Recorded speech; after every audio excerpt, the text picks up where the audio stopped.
He was a very powerful king until he was betrayed for someone he never expected.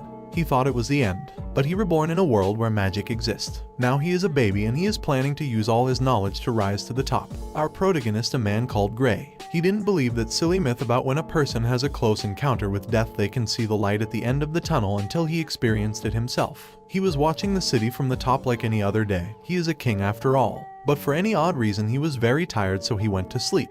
The thing is that he never woke up again. Someone murdered him. He had no idea who might be. Could be anyone. The truth is that he has a lot of enemies, but that didn't matter right now. He was living in the real life. That famous light at the end of the tunnel. And the first thing he notices when he reaches the light is that he was being born. He was being reborn as a little baby called Arthur. His parents were those two kind people. Her mother called Alice, who in addition of being a very gentle person and good-hearted, she took the reins of her family. And his father Reynolds was a reliable and charismatic man, but a little childish from time to time. Our protagonist was thankful for being born in a very lovely family, but at the same time he just went through a suffering that he wouldn't wish to even his enemies. Not being able to control his limbs freely, not being able to control his toxic wastes, and having a weak body that couldn't even take a scratch. Before we continue, I want to make clear that our protagonist's past name is Gray, but in this new life his name is Arthur, so we will name him Arthur from now on. Arthur had so many questions about where he was born, but he knew that these people speak the same language as he does. It was something, but the weird thing is that they all were wearing armor. They carried weapons and buildings seemed to be pretty ancient. All that made him think that he was born sometime in the past. But his theory falls completely when he sees his mother healing her wounds using magic.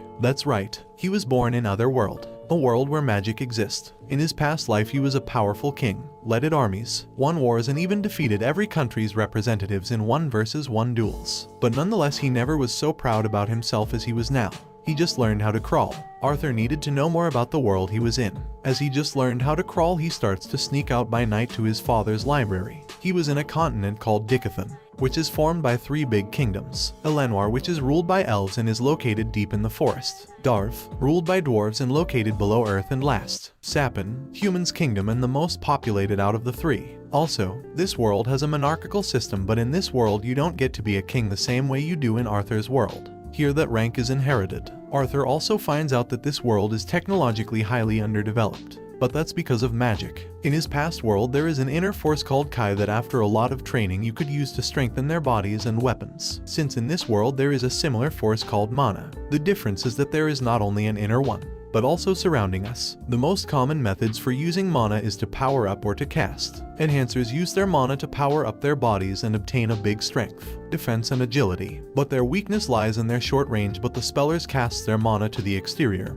and can bend the environment. Yet they have to supplement their own man core with exterior mana to cast a spell. Normally, spellers can manipulate 1 to 4 elements, but there are some that can cast different spells. They are known as diverters. And one good example is Arthur's mother, who can use healing spells. Something important to highlight is that the ability to use magic is something genetic. Only 1 of every 100 kids are born with the ability to use magic. The first sign of it happens between puberty and the end of adolescence, the time where mana core is revealed. All of this about the mana core seemed so similar for him, just like the Kai core back in his world. The difference is that in his world, kids were trained to gather every different fragments of their inner Kai so then they could build the whole circle. While here, they let everything to happen naturally. So Arthur asks himself if he could do the same thing he did in his world but with the mana core. He closes his eyes. He focuses and effectively he can see a bunch of little mana fragments living within him. And just as he did back in his world, he starts to gather them all to create a core, though his attempts were always interrupted when his mother noticed. Since then, 2 years had passed. Her mother noticed that her son was a little different from the rest. He loved to go to the city, but not for toys and candy, but to get into the armory. He loved to be there, and also he had this strange vice of sneaking out into the studio anytime he could. Her mother was worried about what kind of man he would become in the future. She had to be a very strict mother to avoid his son to get into trouble. She could not trust in Reynolds after all. The guy wanted to teach him how to fight since he was just crawling. Arthur started studying his father and realized quickly that he was an enhancer. It would normally take him 3 minutes of concentration just to carry some simple rocks. His father used to train in the courtyard and he often used to make a mess. For example, this time he took out an enormous tree. Her mother came out to see what was happening and Arthur takes advantage of this to continue his training. During these 2 years he had progressed a lot with his core and he was about to make it. Arthur now knew why that used to take up to the adolescence to make it. because these fragments come together very slow. But Arthur forced it and he manages to make it in just 2 years. The whole house blows into pieces. Reynolds protects her wife quickly, but she could only think about his son. Art is still inside. Reynolds runs as fast as possible, but once he passed all the debris he can't believe what he sees. A worried Alice gets close to see what was happening. She also gets impressed when she sees what her 2-year-old child has awoken. Arthur felt great. His body didn't feel weak as before until he realized that his whole house had been destroyed. From that moment many things changed. His mother started teaching him how to read and write. His father taught him the magic basics and also physical training, though it was difficult because of his body. At 3 years old his father gave him a wooden sword and started training physical combat. He had to train every day and he couldn't do what he wanted until he finished his sessions. And what he wanted to do wasn't playing video games or read manga but to keep studying. The level of strength in this world is measured by the mana core's color. It starts being black because of the blood and other impurities mixed when the core is just formed, but as impurities gets filtered, the core becomes more pure. The order is the following: black, red, orange, yellow, silver, and the strongest of all, white. Every color has 3 phases: dark, solid, and clear. That is to say, to advance from red to orange the person must go through dark red, solid red, and clear red. And their son was an exceptional prodigy, and his father thought that he was limiting his potential by teaching him alone instead of taking him to the right mentor. So he tells his wife that it is time to send him to the big city of Xyrus. Alice completely disagreed with that because his son was only 4 years old and she wasn't planning on send him alone to another city, until Arthur gives them an idea to just move out together. They thought that how couldn't they think about that before? So now everything was solved. They decided to leave the next day since their old friends, the Twin Horns, would travel to Xyrus as well. Finally Arthur could get out from that little and calm town. The next day, a proud Reynolds introduced his lovely son to his friends: Adam Cringe, an enhancer specialized in the use of spears; Angela Rosa, a spellcaster specialized in wind magic; Durden Walker, a giant spellcaster specialized in earth magic; Jasmine Flamesworth, that besides being just like Akame, she is an enhancer specialized in the use of double daggers; last but not least, Helen Shard, an enhancer specialized in magic archery. So now the journey begins. The road to Xyrus City is long and dangerous. That's why it is prudent to travel with company. During nights, the boys protect themselves from wild animals and at the same time they hunt them to eat. Helen was curious about Arthur, so she starts talking to him, being amazed by his great achievements at his short age. Adam seems to be jealous and asks Reynolds to train a bit with his child. He says yes, but to be careful. Now poor Arthur is kidnapped. Arthur tries to tell to his father to get him out of there with his eyes, but his father didn't even notice. So given the situation, he has no choice but to fight. So using his past knowledge he gets into combat position and immediately attacks the redheaded. Adam was standing confidently waiting to block the little one's attack, but Arthur suddenly disappears. Adam couldn't believe it. He had positioned himself at his back and now he couldn't defend himself, but little Arthur misses and loses his balance. The battle continues, and watch this fancy dodge. Just after that he rushes into his opponent to tackle him. Once in the floor he jumps to hit the final blow, but Adam was waiting for him with an unexpected kick that Arthur barely manages to avoid. Now it was him who was on the floor. The redheaded approaches and attacks him with everything he has got. Luckily Arthur manages to block it, but he suffered the most because of his little body. The giant hits the redheaded for exceeding, but the redheaded says that exceeding my ass, and asks Reynolds what kind of evil training he did to this poor boy to making him a monster. But Reynolds says that he actually didn't taught him that. Arthur lies, saying that he learned that from his father and reading some books. So now the other were interested in learning some of his moves and techniques. A lot of days had passed since the beginning of their journey. The training he was giving it to Helen. Adam and his father was progressing well, but the one that had advanced the most was Jasmine. She had learned some Arthur's techniques. She even unexpectedly learned his particular way of running, and with that, the relationship between Arthur and Jasmine was getting stronger. She even gave him a birthday present. Yes, Arthur's birthday was during the journey. While on their way, Arthur was being stalked by Jasmine, who wanted to suck up all of his knowledge. Some bandits attacks them. Anglia protects the carriage with her wind magic, and now everyone being mad they prepare to attack. The problem is that they were completely surrounded. There were some bandits that planned to steal everything they had and to kidnap the women and children to sell them. Arthur was so mad, but her mother doesn't let him out since he is just a baby. On the other hand, his father starts to beat up bandits like if it was a sport, although he almost loses it, but Helen saves him in last minute. Jasmine and Adam doesn't fall behind. They were pulverizing all those madmen, but Jasmine faces a hard opponent. It was a mage who fought with a whip. Being a dagger user, the reach difference was against her. Arthur was thinking about a way to help her when suddenly his father was hurt by the bandits' leader. Arthur hurries his mother to go and heal him, but weirdly she couldn't use her powers as she used to. Reynolds says don't worry, those wounds were not mortal. He even says to his son that once her mother finished her spell he should protect her and escape since he had enough strength to beat the bandits' leader, but he couldn't do it if he had to worry about both of them. Arthur refused to escape and tell his father that he can fight and he knows it, so he would be staying and supporting them, and his father says that the reason why he wants him to protect her is because she is pregnant. Now he understood his behavior during the whole journey and he now accepts his mission without a doubt. The enemy realizes that Alice was a healer, so their boss orders that she must not escape.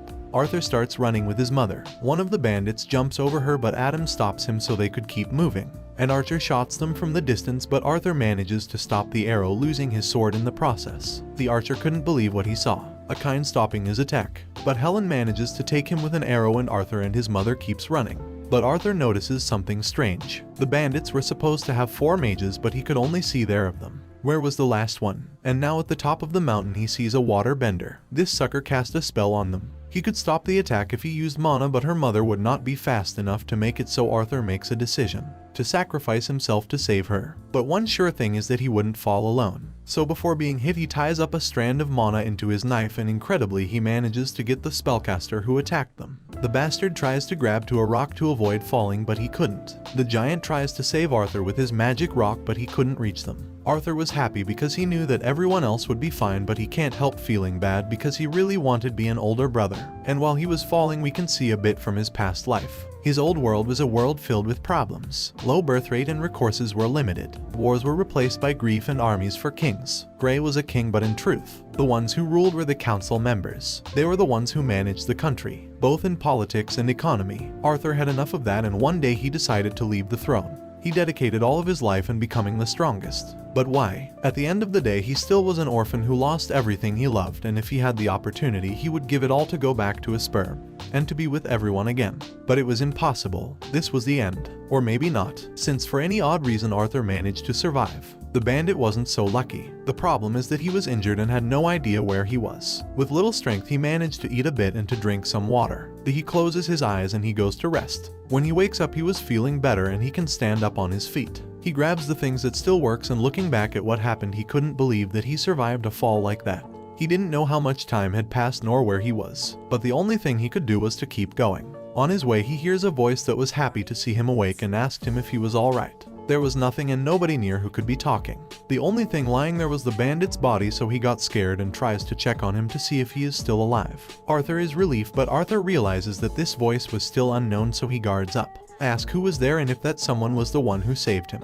The voice says yes, that she saved him, but if he wanted to know who she was, he had to find out once he arrived home. Arthur asks why should he obey, and the voice says that she is the only one who could take him home. So Arthur's attitude changes and starts to talk to the voice more respectfully. The voice liked that new attitude, so she shows him the way. Now that he knew where to go, he starts moving immediately since the woods is a safer place when there is light. On his way Arthur starts asking to himself what kind of magic she could use to save him. Also, who could she know where they were going to land, and why did she only save him? The more he thought about it the more questions he had. On his way, Arthur finds a river and he can't help but to enjoy it a bit. The voice says he is reckless for doing that. Arthur immediately covers his parts, but the voice says that he shouldn't worry. There wasn't much to see anyways. Arthur's pride was hurt, but a king should always be calm and still.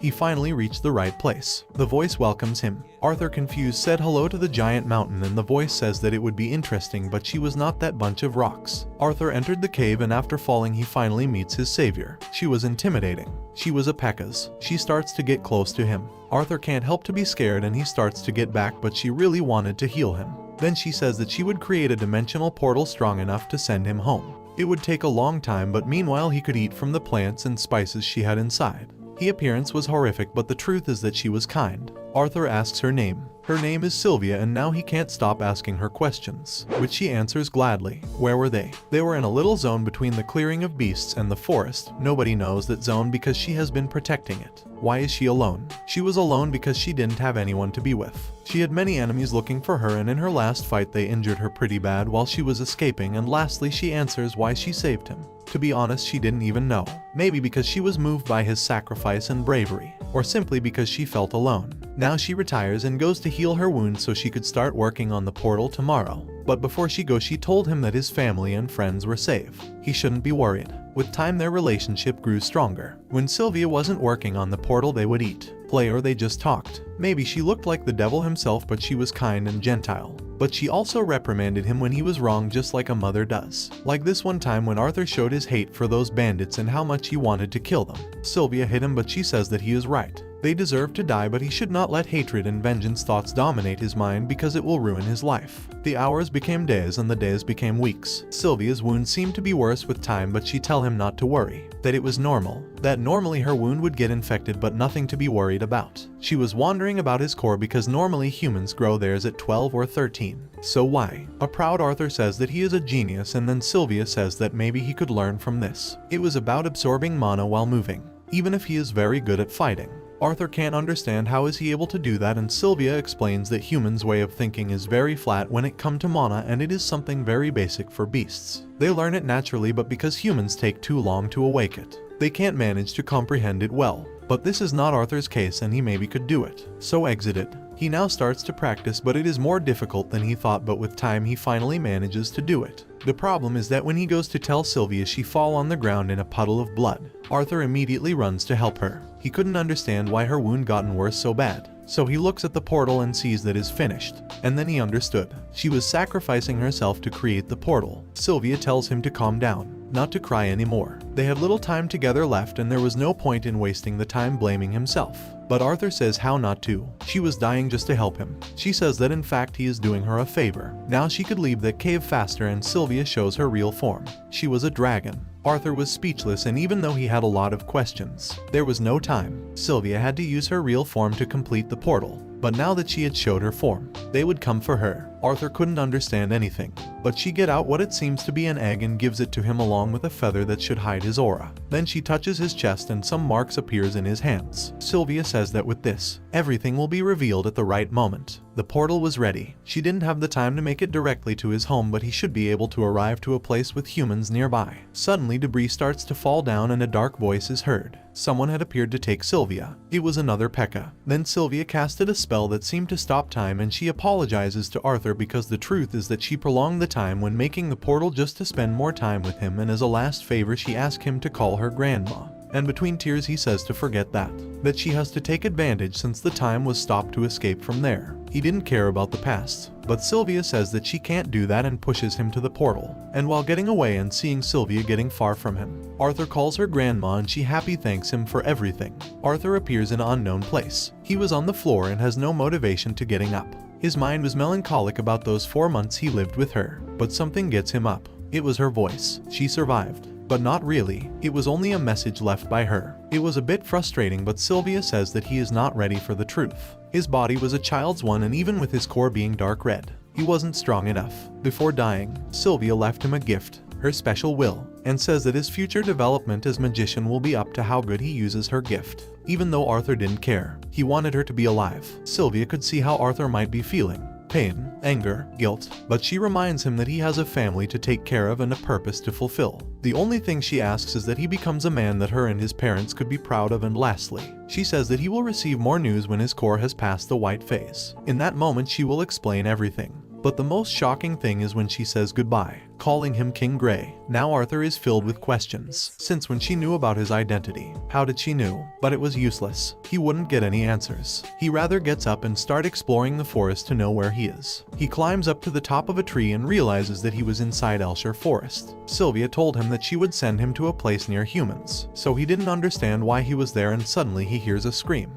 Arthur rushes. It must be humans, and from the top he manages to see their carriage. What a luck. Maybe he could be friends with them, but when he gets near, something disturbs him. So he listens closely and his suspicions are confirmed. They were slave traders. They were happy because they caught a female elf. Female elves worth a lot in the market, especially this one, because she was a kid and she probably was a virgin. Arthur was very angry, but looking at the bright side, it was an opportunity for him to distress a bit. Arthur wanted to kill them so bad, but he didn't act immediately. Even for him, facing the 4 of them would be difficult, so he followed them, waiting for an opportunity, eating energy to then make a move. The night had come and it was now or never. Arthur took some kind of seed and threw it to distract the wolves. The wolves start to behave like crazy, and just as he wanted, one of the kidnappers gets out to try and calm them. Arthur didn't have any weapons, so he had to use a method from his old world. He didn't know if it would work, but luckily it did. He created a magic knife using just his mana. Quietly he went down from the tree, and before the guy could talk he murdered him. Grabs him before he hits the floor to avoid noises and thanks him for the weapon.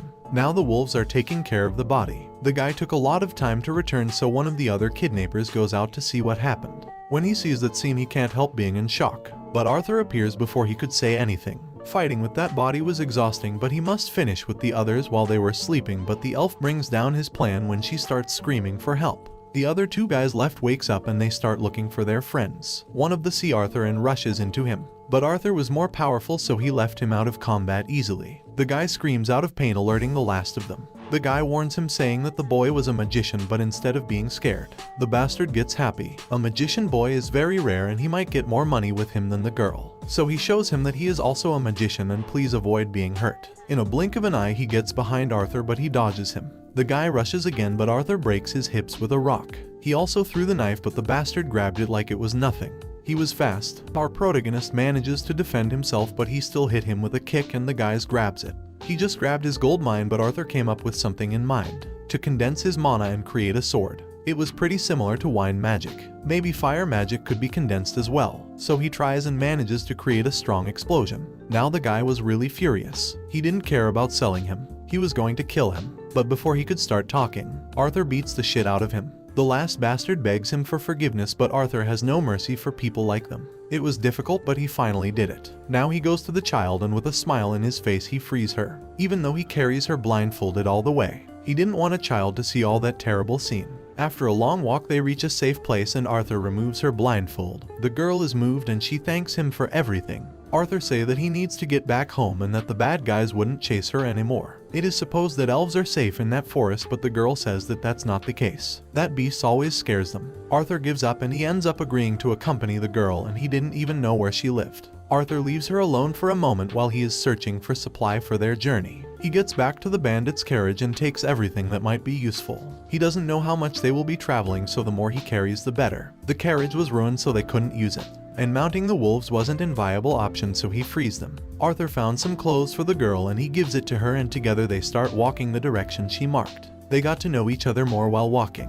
Her name was Tesha Iralith, a smiling, curious, kind, but above all a crybaby girl. During all night Arthur tells her to go to sleep while he keeps watching, but he really wanted a minute alone to find out the will thing Sylvia talked about. But the child wanted him to sleep with her. She said that she would never share bed with a boy, but she promises not to say anything. Arthur tells her not to worry, that he was okay, but she insists that the beasts would be attracted by a kid alone. She says that it was for his own safety, but the truth is that she was scared. And now that he was there she could finally get some rest. They went their way for a few days, and even though going back to his family was something that worried him, what bothered Arthur the most during his journey were the strong and sudden pains going through his mana core. But he tried to hide them from Tesha so she wouldn't worry. They would sleep together, walk together, hunt together, even though she didn't want to. But little by little the elf seemed to know more and more the place. They were near, but their journey kept being delayed because his body couldn't hold up the constant rhythm. Tesha mustered the courage and finally asked Arthur that after all they've been through, now she could call her art as his family did.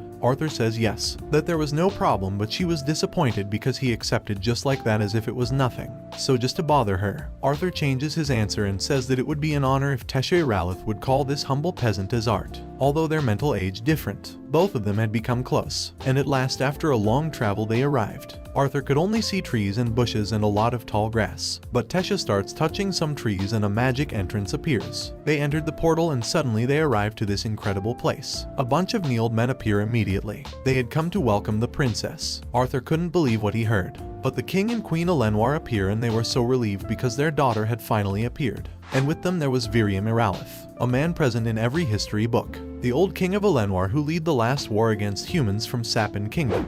Arthur gives a little push to Tesha and gets happy for this touching reunion. The king thanks him for helping them and he invites him to a feast as a sign of gratitude. His words were kind, but his eyes showed that it was an order and not an offer. Arthur accepts and everyone gets surprised when Tesha holds his hand, and with a big smile she says that she has so many things to show him. When he knew that she was a princess he thought that she'd live in a big castle. But the truth was so much more than he thought. The queen asks her servants to make their guest comfortable, but Arthur refuses. First of all, he wanted to explain what happened so they could take him seriously, and not just like a child. He politely introduces himself and then he proceeds to explain everything. Even though he doesn't tell all the truth, he tells that he was with his family and they had to go separated because of some bandits. The king got furious when he knows that some slave traders were guilty of all that. It was about some miserable humans. I should have known, he says. But Arthur says that trafficking is a way of life, not a whole race. The soldiers get their weapons ready, but the old king stops them and now he asks, how is it possible that a kid could rescue her? Did he negotiate with them?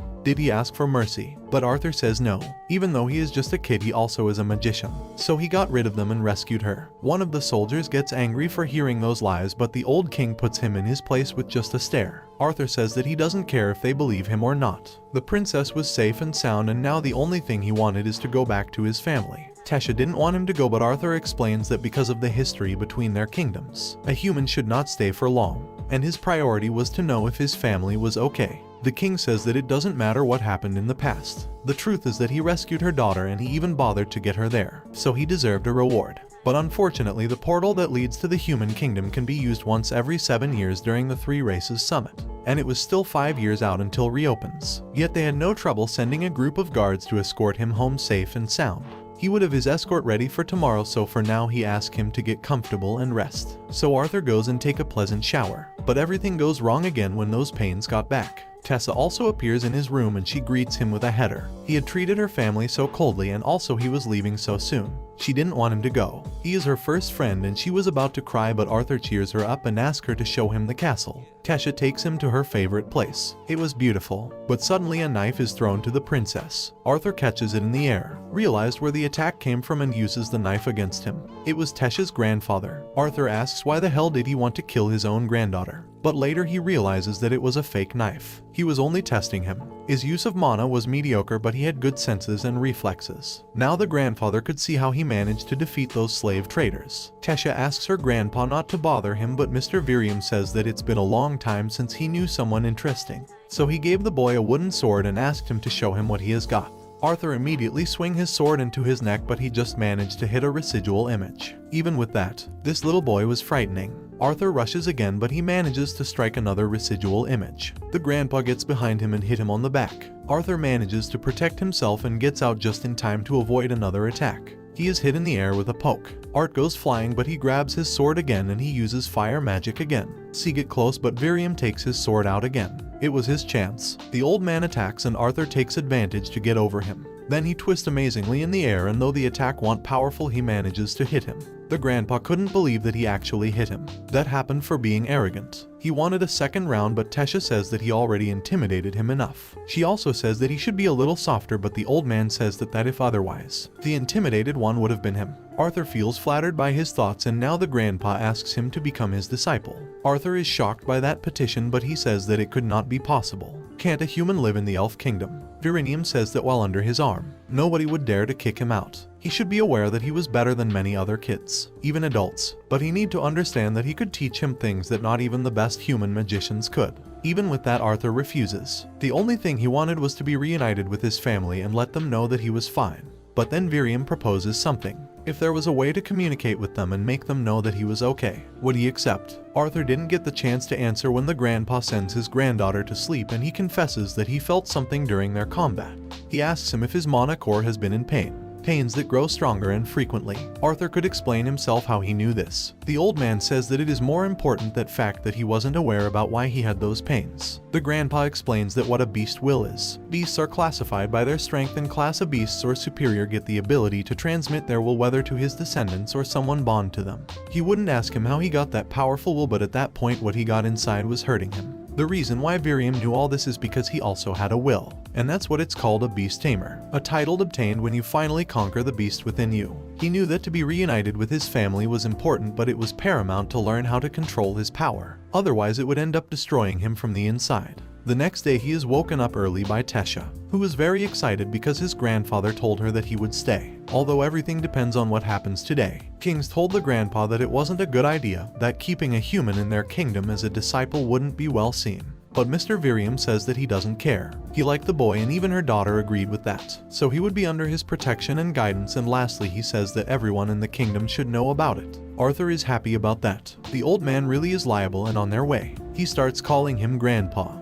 It seems that he gained his trust quickly, and when he sees the way that he treats his granddaughter, Mr. Virium thanks him. Tesha grew up very lonely as the only queen. During her whole life she was hurt many times by people and other children who pretended to be her friends. And in these few days he had seen her smile more than in her whole life. So that's why he was thankful. They finally arrives to the place. Virium shouts and kicks the door to make an old lady go out, and he introduces her to him. It was about an old friend, Grinia Darkasson, a very special diverter that might help him. The lady was a divine. Her magic allowed her to snoop into Arthur's mind. There was so little he could hide from her. Although this kid was special because there was something about his past that even her couldn't see. But they weren't there for that. They were there to speak with his parents. So she puts him in front of a water bucket and she made him think about them as clear as possible. When Arthur fell, his parents couldn't hold him. They both exploded into tears. Reynolds had to be punched to get him back to his senses, and Alice almost suicide. At the end, they managed to get to Xyrus. They arrived to a pretty house that it might be Reynolds' friend's house. It also seems that Reynolds got a good job, and together they managed to face the pain of his loss.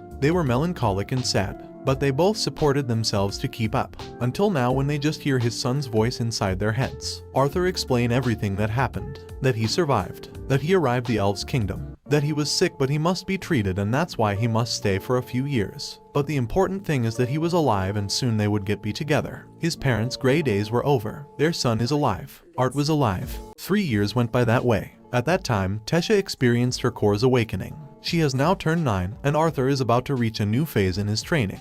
But suddenly, he emits a lot of mana, setting off an explosion and ending up unconscious. So he then had to explain to Virion that it was a dragon who gave him his will, learning thereby that dragons are uncommon beasts, and the most powerful ones. But that wasn't the only news that he received. In 4 months, he'll be able to go home, and if that wasn't enough, the object belonging to Sylvia that he had left behind breaks. Carefully, Arthur gets close in order to see what has happened. Suddenly, a small eye is seen through a gap in the egg. Arthur never imagined that it was an egg. After breaking entirely, a small dark dragon comes out and bites Arthur. But instead of being left with a bite, a small symbol appears. Suddenly, he starts to hear a voice inside his head. It's the small dragon. Still confused about what is happening, he decides to call her Sylvie in her mother's memory. Arthur falls into a deep sleep. Suddenly, a shout wakes him up. It's Tesha. While they go to continue their training, the old Virion is left startled. He then tells him that beings like Sylvie only hatch in front of their family members, and he warns him that when he returns home, he must keep her safe. Then, they continue on to the final stage of their training.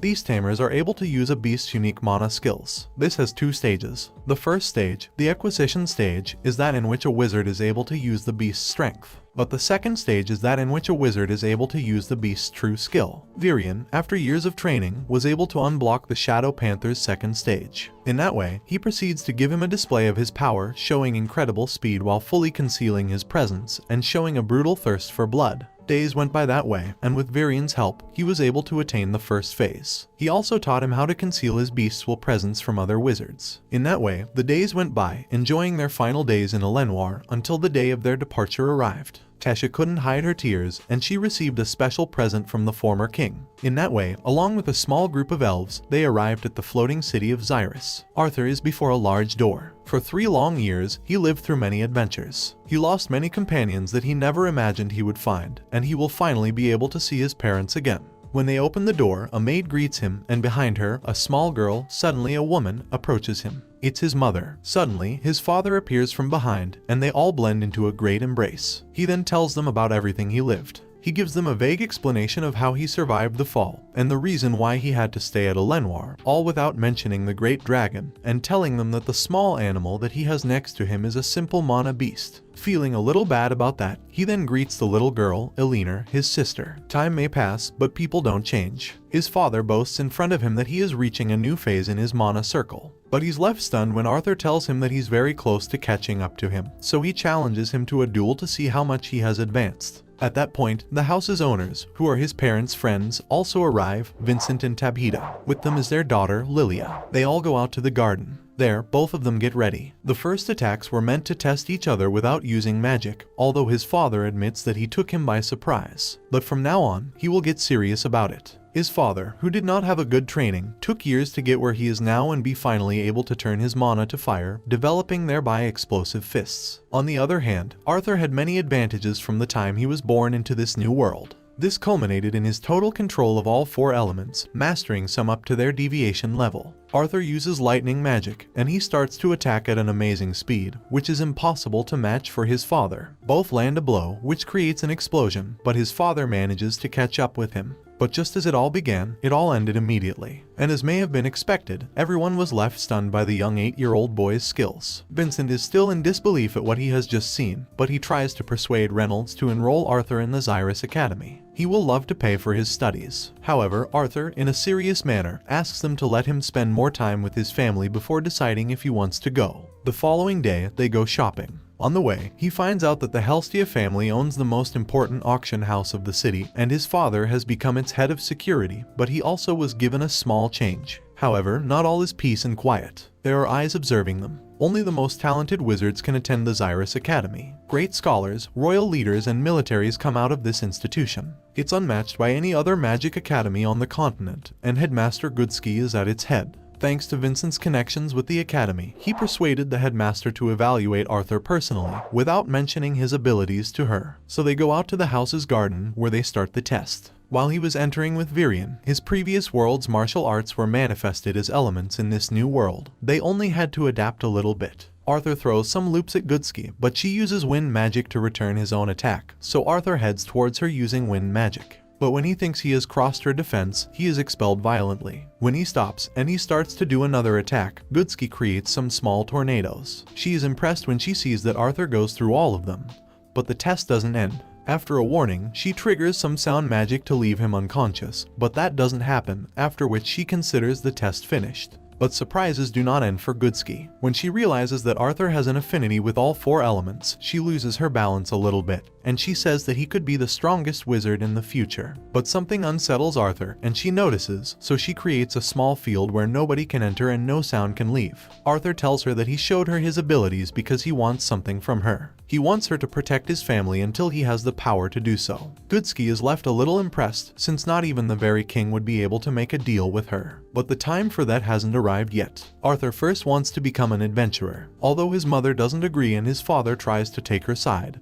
Anything that he says is in vain. Arthur tries to persuade them by telling them that he could go with a companion. After emotions have calmed down, Reynolds tells him that in 2 months, the twin horns will come visit, so he'll be able to start his journey with one of them. Later that same day, Arthur goes to Vincent's office, and he asks him for some items to be able to go on his journey in exchange for helping his daughter Lilia with her mana's awakening. Vincent and his wife aren't wizards, and Vincent hopes that his daughter may be able to become one, although the chances are very low. As was to be expected, not everyone took it well, since there isn't such a thing as speeding a wizard's awakening. Despite everything, he wants to try it. After explaining to them for a while what he did as a child, they proceed with it, although the awakening won't happen soon, and it can take years. In that way, Arthur spends his time training and then helping the girls. 2 months go by that way until the twin horns arrive. Everyone felt remorse about not being able to do anything to prevent him from falling, and they thought he was dead. But now everyone is ready since something important is about to happen. It is the Helstia auction house's anniversary, where there are highly valuable objects. The twin horns have come for that reason, to help with security. Arriving, Arthur is fascinated. Not even in his past life did he see something similar. But that's not the only surprise he'll have that day. King Blaine Glainer of Sapin and his entire family arrive there, since they are business associates with Vincent. The king is interested in Sylvie, but he's not the only one. Someone who is accompanying the king asks Arthur excitedly to teach him more about the small mana beast that he has, but the king stops them. The great auction starts. In it, great valuable items of great power are seen, even some class A mana beast cores. The king himself bids on some objects. Vincent tells Arthur that if anything interests him, he can ask for it. After a while, Arthur notices Sylvie's absence, and he starts to search for her. But the royal family's wizard is about to catch her. Arthur manages to get her to escape, but at that moment, the man threatens him, telling him that Sylvie will be his. Arthur lets a great pressure and a brutal thirst for blood out, which leaves everyone startled, leaving the royal wizard on the floor. But fortunately, no one knows who did it. Coincidentally, they captured a thief who is blamed for it.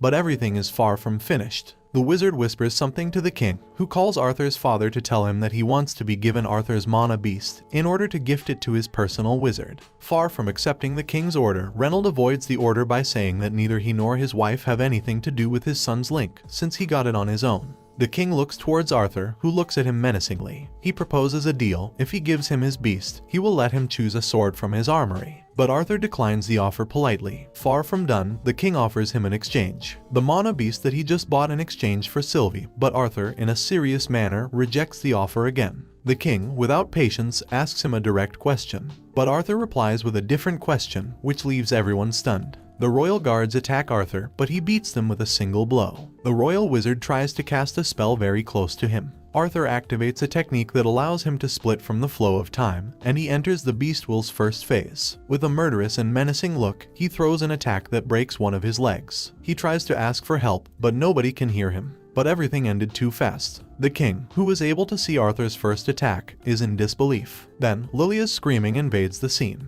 Everyone is left in shock when they see the royal wizard's state, while Arthur is on the floor. 8 hours went by before he woke up. A representative of the king's is waiting for him. He offered him some gold coins for them to forget what happened. He then receives an explanation. The soldiers themselves interrupted the wizard's attack, which made his leg break. In that way, the incident never took place. On the next day, they decide who will accompany Arthur on his adventurer journey. It will be Jasmine. Only one thing is left to do, find a proper sword for him. Thus, they head again to the auction house, where the Helstia were waiting for him. After spending hours looking for something suitable for him, his hopes were lost. But Sylvie finds something, a sword that it was impossible for her to unsheathe. She tried all sorts of magic, but it was impossible for her. Suddenly, she got an idea, so she went into the first beast tamer phase, and she finally unsheathed the sword. On the next day, it is Arthur's birthday. There is time to laugh and cry. They have a good time, and it will be the last one for a long while. When he became king in his past life, he was alone. He lost his family, and he had to fight alone in that world.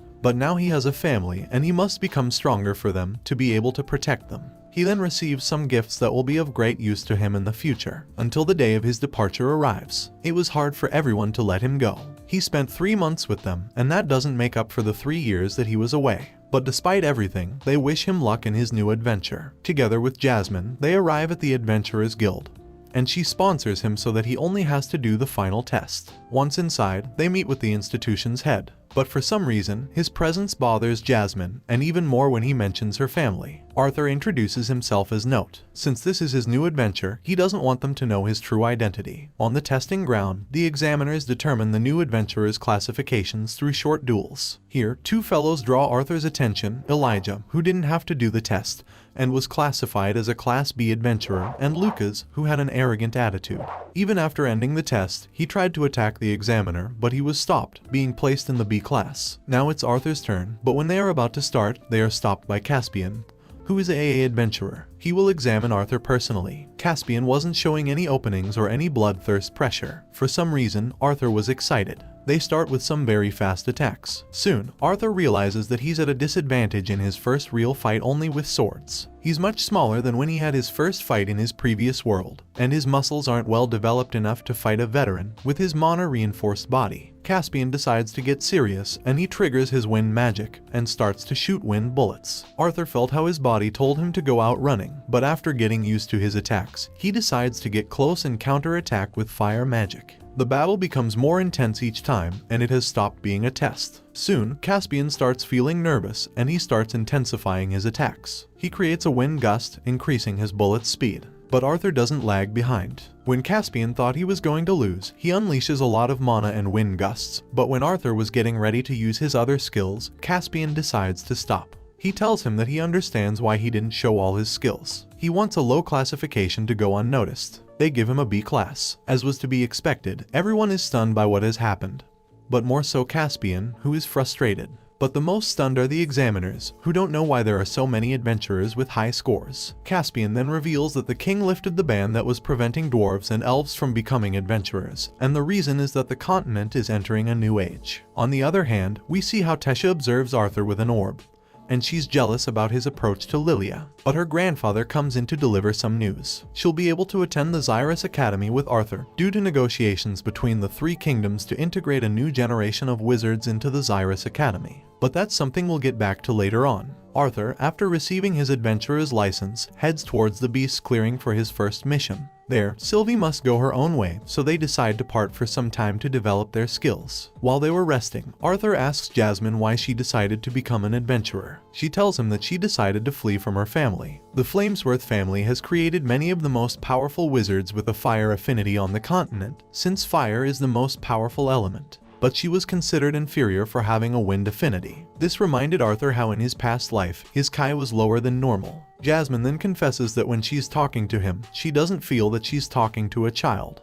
The next day, Jasmine tells him that she took him there to be able to train him. After his combat with Caspian, she saw his flaws. His movements are precise in his head, but his body doesn't answer him. Arthur, since he arrived in that new world, realized that his body wouldn't react to his sword skills, his greatest virtue, and that is because his body is too small. While he was fighting with Jasmine, he confirmed his flaws. Since he discovered magic, he has depended too much on it, sidelining his sword skills. Therefore, he stops using magic for 2 years to recover his swordsmanship level. 2 years later, there are rumors among adventurers about a small swordsman who cleared a dungeon by himself and who ascended to class adventurer using only his sword. But for others, it's hard to believe, or they are all false stories to them. Suddenly, the bar's door is opened and Arthur comes in. A large-sized adventurer approaches him to challenge him, but he simply ignores him. Suddenly, he attacks him from behind, but Arthur is intact. Thinking that he missed, he starts a series of attacks, but none touch him. Then, a cry of despair is heard. Arthur cuts his fingers and exerts pressure on the place, filling everyone present with fear. He then leaves, reinforcing the rumors about the masked swordsman. 2 years went by after that since Arthur started his adventurer phase. During that time, he spent time in many dungeons and he improved his swordsmanship. But Lilia also had her mana awakening. She would regularly return home, but she's about to go on her last mission before starting her lessons at the Xyrus Academy. She joins a group of adventurers in which we may see some familiar faces. Arthur is not happy at all about seeing Lucas again, but he is a little happy about seeing Elijah. They are all led by Brauld, a Class AA adventurer. They enter the dungeon. Inside, they spend some minutes walking without finding any beasts, but a sound makes them look up. They are attacked by batrunners. While they are defending themselves, Brauld orders them to conserve their energy and not use magic. But as was to be expected, the only one who didn't listen was Lucas, who creates a fire typhoon that eliminates all the beasts. Brauld was upset due to Lucas' disobedience, since he knows how dangerous that dungeon can become the deeper they go in. They reach a place with many gaps, but without time to think, a giant worm appears in front of them. Creo creates some water barrier, but the beast disappears in an instant. Oliver, a wizard who is with them, wants to keep going by himself to impress one of the girls. But Arthur notes something. He quickly orders Lucas to create a fire barrier. But when he's about to save Oliver, a large explosion entirely engulfs him. Not having time to mourn their loss, they decide to move forward fast. But the enormous beast appears again. They all attack together, but when they were about to kill it, the beast fled. However, this is not over yet. The ground quakes and there is a big eruption, filling the entire place with fire. Some were able to protect themselves, but they have all come out unharmed, or that's what they think. Brauld has lost an arm. After stopping the bleeding, Lucas confronts him and they have an argument. But Arthur, tired of his attitude, tells him that he's just a burden for not reacting in time. Then, everyone makes a choice and they name Arthur the new leader. While they keep moving forward, they come across a blocked entry. After some tries, they manage to take it down, finding something very different from the rest of the place. It was full of flowers and plants. Arthur is very restless and he feels that something is wrong with this place. As expected, Jasmine starts having visions and Creole comes out running shouting his dead wife's name. They create a barrier, and then Arthur orders an attack to dispel the fog, revealing a completely different environment. Lucas starts an attack to burn everything, but the ivies are intact. Swordsmen launch a joint attack to cut everything, but that's also futile. Everything grows again very quickly. Brauld loses his sanity for a moment, and he starts attacking without control, but he's trapped by the plants. However, he's saved and stopped by Arthur. Every kind of attack seemed to be useless. Arthur turns towards the group to give them new orders, but they are all horrified in front of an enormous beast that can't be compared to the previous one. They are all in shock. The beast in front of them is an ancestral guardian, a Class S mana beast. It has Creole inside itself. That makes Reginald lose control and, fashioning a rock armor for himself, he dashes into a suicide attack, managing to cut off one arm from the beast. But instead of improving, everything becomes worse. The beast starts attacking everyone. Reginald is captured, and when they're trying to take stock and escape, Arthur receives a direct attack from Lucas, who is willing to do whatever it takes to save himself. Jasmine goes to help him, but she also receives an attack. His plan is to make the beast attack them to be able to escape, and he accomplishes his goal. The beast is about to attack Elijah, but he's saved by Brauld, who again, in a fit of madness and fear, dashes on his own to attack the enormous being. Any damage that he inflicts on it is healed in an instant. Now the beast is even more furious. Arthur asks if it may be a good idea to use his secret weapon, but in his current state, that could cause him to die. With no other options, he decides to enter the second beast tamer phase. Some yellow marks appear throughout his body and his hair turns white. With a strength that intimidates the beast itself, Arthur starts to attack it. In that state, Arthur can use all of his environment's mana, and each of his attacks inflicts great damage on the mana beast. The battle turns wilder, but it's time to put an end to it. Arthur freezes the beast with his left hand, and in his right hand, he creates some black beams that destroy the beast completely, but he had to pay a high price. He's left half dead, having lost a lot of blood. With no strength left, he goes unconscious. When he wakes up, Elijah was the one who had saved him, and Jasmine is by his side, also unconscious. The damage that both have suffered is evident. A day went by since that incident. With the little strength he has to speak, he asks him to break some crystals that he has in his glove, which contain his mother's healing magic. He repeats the same with Jasmine, but he still doesn't have the strength to get up. Knowing that they can't leave that place for a while, they introduce each other formally again. Elijah comes from Drav, the dwarves' kingdom, but he's not a dwarf. He doesn't know who his parents are or where he came from. An old man raised him. He lived a normal life until he entered his mana circle's dark orange phase and he triggered his deviant metal creating magic. The old man who raised him told him that it was time to explore the rest of the continent. He is stunned when Arthur tells him that he has an affinity with 4 elements and 2 deviations, and even more when he tells him that he's a beast tamer. When Jasmine wakes up, she apologizes to Arthur because she wasn't able to save him a second time. But it's time to get out of there. The damage done by the battles is enormous and nobody else survived.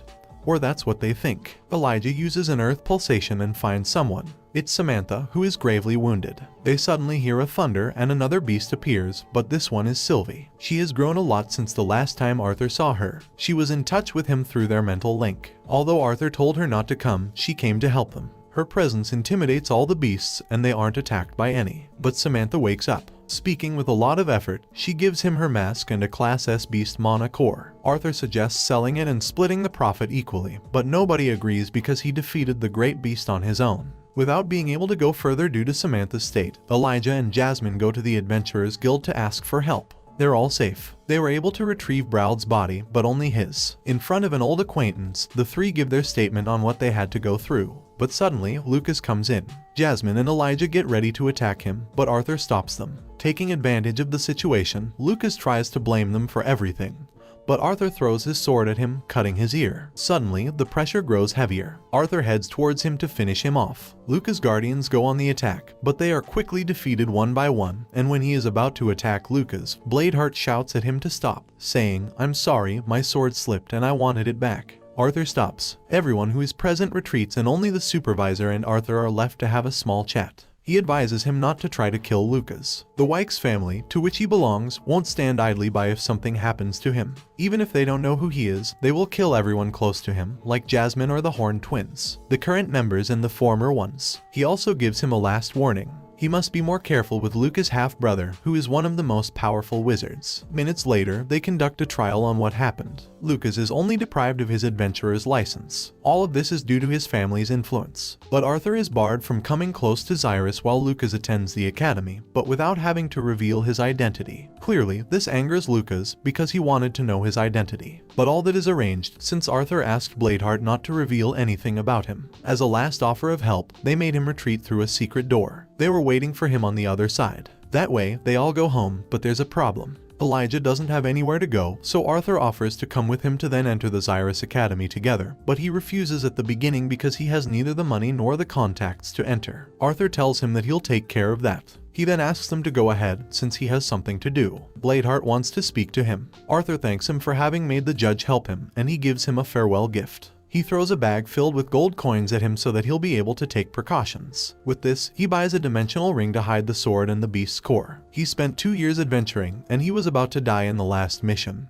But it's time to go back to a normal life. When night falls, he finally gets home. His sister was waiting for him. His parents also come out to greet him. His mother was worried about him. Thanks to a ring which they both have, she knew that he was about to die. They all gather in the living room and the most excited one is his father, who wants him to tell him about the dungeon. Elijah and Arthur tell him about everything they went through. Their astonished faces were to be expected, but they still can't believe that he alone defeated a Class S beast. Arthur gives his father the mana beast's core so that he can absorb the remaining mana, since he wasn't able to make progress purifying his nucleus, no matter how hard he tried. As noted, his days have passed, so he decides to put away his mask, so as not to use it again. Next day, his father gives him the mana core back. But there's something weird when the mana is completely extracted. The core is delayed, but it's intact, so Arthur decides to find out what's happening. Inside the core is the Class S beast, so he tries his luck and he tries to obtain the beast's will. But Sylvie's will prevents him from doing it, and before destroying the other beast, he drops the core. He then thinks about whom he might give it to. Days go by, and Arthur trains with Elijah and he also spends time with his family. But something is about to happen. The King of Sapin will deliver some important news. While they are heading towards the city center, Arthur and Vincent take different paths. Thanks to Vincent's connections, they manage to see Gideon, the most important artisan on the continent. His knowledge is quite above that of all others, and Arthur heard that there's something he cannot do, make a ship that can sail long distances. So he decides to use his knowledge from his previous life, and he creates the blueprints for a steamboat. In this world, everything depends on magic, which has delayed its scientific progress. But there's something weird. For that reason, he decided not to include any fundamental parts in his blueprint, in order to learn why they suddenly want to create ships to sail large distances. Gideon offers a great amount of treasures for him to hand over the blueprints, and to draw his attention. They contain the core of 2 worm phoenixes and a Class S beast. Therefore, he decides to take them. But that won't be enough to persuade him, so Gideon decides to reveal the truth to him. There is proof that there is a continent beyond Dickatham. A few years back, purely by luck, an adventurer shot down an artifact that was joined to a mana beast that was capable of camouflaging. Gideon, after a year of research, discovered that the artifact is capable of filming and storing images, so they concluded that someone's been observing them for some time, which is not good news. After leaving the entire blueprints with him, they head towards the city center together with Elijah. On their way, they come across a group of young men beating another one just for being from the Drav Kingdom. Elijah decides to stop them, but they are all forbidden from using magic outside the academy, so he also starts receiving damage. This clearly angers Arthur, and he easily defeats them without having to use magic. This is so until one of them decides to use magic.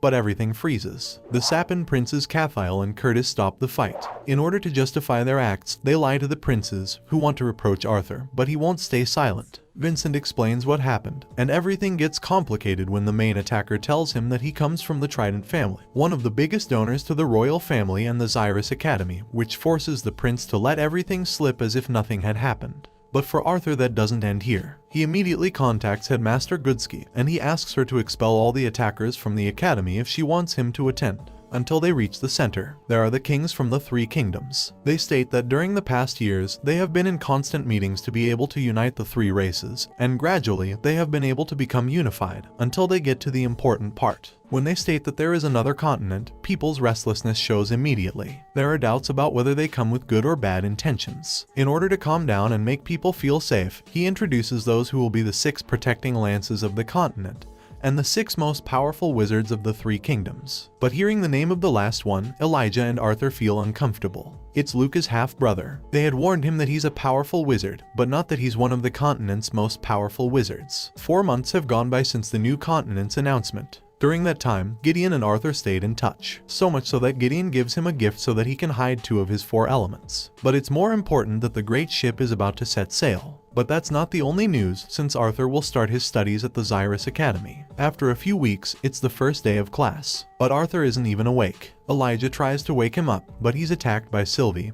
who also wants to stay asleep. After saying goodbye to his family, they arrive at the academy. They meet a large number of students at the entrance, several of them accompanied by mana beasts, and they all enter a large building with gold and shiny decorations. They complete a last identity registration there where they have to declare their elemental affinities. The records officer is surprised upon learning that Arthur has 2 affinities. Next, they move on to an enormous conference hall where Headmistress Cynthia appears, who silences the entire place with an incredible display of sound magic. After giving a brief speech and announcing her excitement about having more students from the other races, she gives the floor to the student council leader. They are all charmed by her beauty. Sylvie jumps happily when she realizes who it is, but Arthur gives a slight smile. After 4 years, he sees his old friend again, Tesha Iralif, who also delivers a small speech in order to try to settle issues about discrimination among races and among battle and scholar wizards. Later on, while they were heading towards their rooms, they witness some acts of that nature, a human treating a dwarf with contempt, forcing him to start a duel. The power difference is evident, and after a series of attacks, the human prevails. But that's not enough for him, and he tries to break his hand. Elijah tries to help, but Arthur gets ahead, saying mockingly that the council president is coming this way, something which the other student takes badly. Arthur's plan was to enter the academy without drawing attention to himself, but Sylvie doesn't help with that, since she spits on the student, who prepares to attack.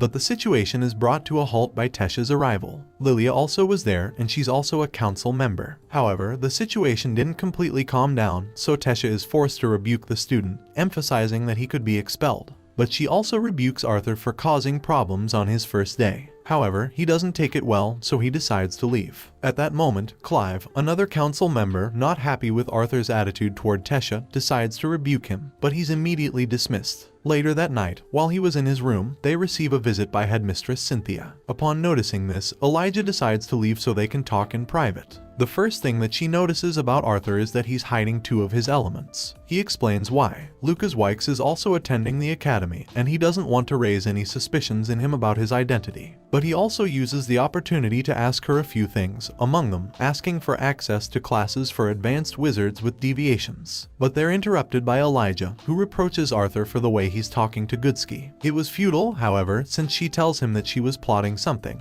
If he wants to have unlimited access to all that, he will have to be part of the disciplinary committee, a group made up of the strongest wizards in the academy who are in charge of keeping order and enforcing norms. Not having a choice, Arthur accepts, so he is given the uniform, which makes him suspect that she already had planned for him to accept the terms. Before leaving, she tells him to fix things with Tesha. Elijah, who can't stand Arthur anymore, calls him the Princess Charmer. The night isn't over yet, and they head to the dining hall, where sights don't go unnoticed. While they were eating, a group of students approach them, who invite Elijah to join their group. But both he and Elijah make fun of them for their name and attitude. When they try to attack him, their attack is repelled. Thinking that it was all luck, his assailant attacks again.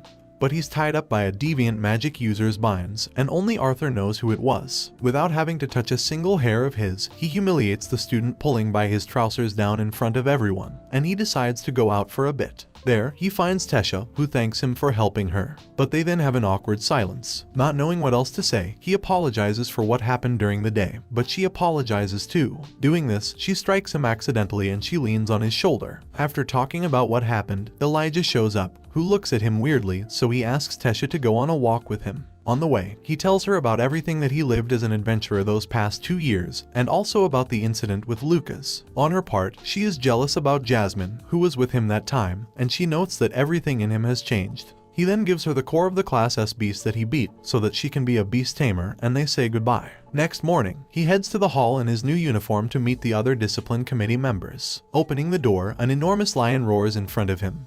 But Arthur doesn't even flinch. Behind the beast was Kai Cresleys, a 4th year who looks curiously at Arthur. His plan was to frighten him with the World Lion's help. They greet each other. Next to them is Doradria, a 1st year. They are both on the discipline committee. Wasting no more time, they head to the room where the other members are. Going inside, there is someone familiar, Prince Curtis, whom Arthur already imagined would be the last member. Arthur thinks and he concludes that the lion they have there is the beast which the king bought some years back at the auction where they first met. Going down the stairs comes Princess Kathleen, who greets him with a subtle smile. On the other side comes another acquaintance, Faerith, the elf that he met while he was at Elenoir. Arthur mocks him for a while, reminding him of the small fight they had years ago. Suddenly, the last 2 members appear, Claire Bladeheart and Theo. The latter decides to test his strength, and he offers to shake his hand. At that instant, he uses gravitational magic to pull him to the ground.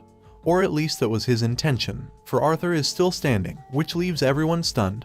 And leaving everything to the side, they exit towards the conference hall, where they are introduced as official members of the discipline committee. Later, that same morning, Arthur has his first class, nothing that he hasn't studied before, the difference between augmenting wizards and conjurers, although the entire class was debate-centered. He then heads towards his next class. The room looks like a small coliseum, and while he was lost in his thoughts, to his side Kathleen asks for permission to sit next to him, although there are many available seats. But she's not the only one. Faerith also sits next to him. At that moment, the professor in charge of the class comes in. Curiously, this is someone that Arthur also knows. The professor also recognizes him and decides to humiliate him with the excuse of testing the disciplinary committee members. While Arthur thinks that only an idiot would bite that bait, Faye raises his hand and he volunteers. In front of the teacher, he triggers a shield that surrounds both of them to prevent others from taking damage, and they begin. Faye triggers a flooding domain, a spell that gives him an advantage, and in that way, he casts spells with greater ease. So he decides to build up all his power and shoot an enormous water serpent.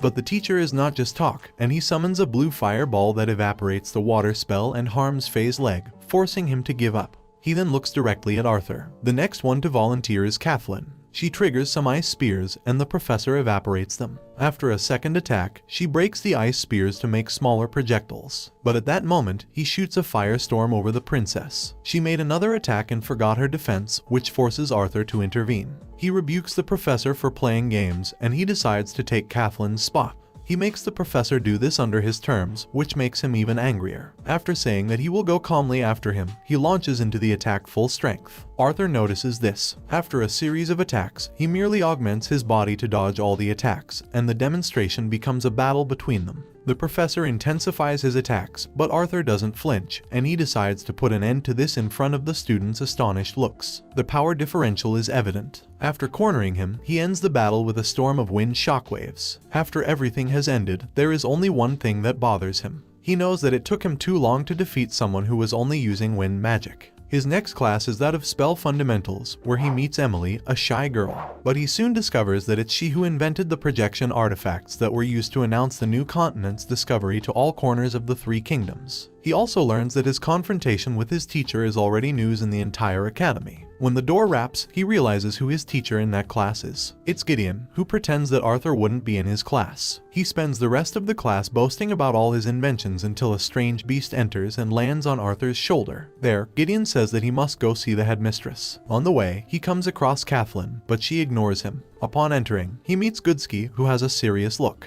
She invites him to take a seat. Arthur tries to explain to her what happened with the professor, but she says that she doesn't care, and she asks him if he wants to become the temporary teacher of that class. Arthur thinks that it's a joke, but he quickly thinks that Kathleen has something to do with it. Goodsky makes a joke about that, saying that she doesn't want him to steal both princesses' hearts and start a civil war. But Kathleen was the one who suggested that. Arthur says that he hasn't even finished his first day of class, and asks about what parents will think. Goodsky replies that it's her school, her rules. So after thinking about it, Arthur accepts and he leaves. While he's leaving, Goodsky and her Link observe him. The latter tells her that Sylvie's true identity is that of a dragon. Goodsky is amazed, and as a warning, she advises him not to make him his enemy, because in the future he could be the one to destroy the continent. At the beginning of his next class, he comes across Curtis and Claire. But Tesha also comes in, who upon seeing how Claire is resting her shoulder on Arthur, becomes mad and ignores him. But someone else passes by his side, someone whose sole presence makes Arthur mad.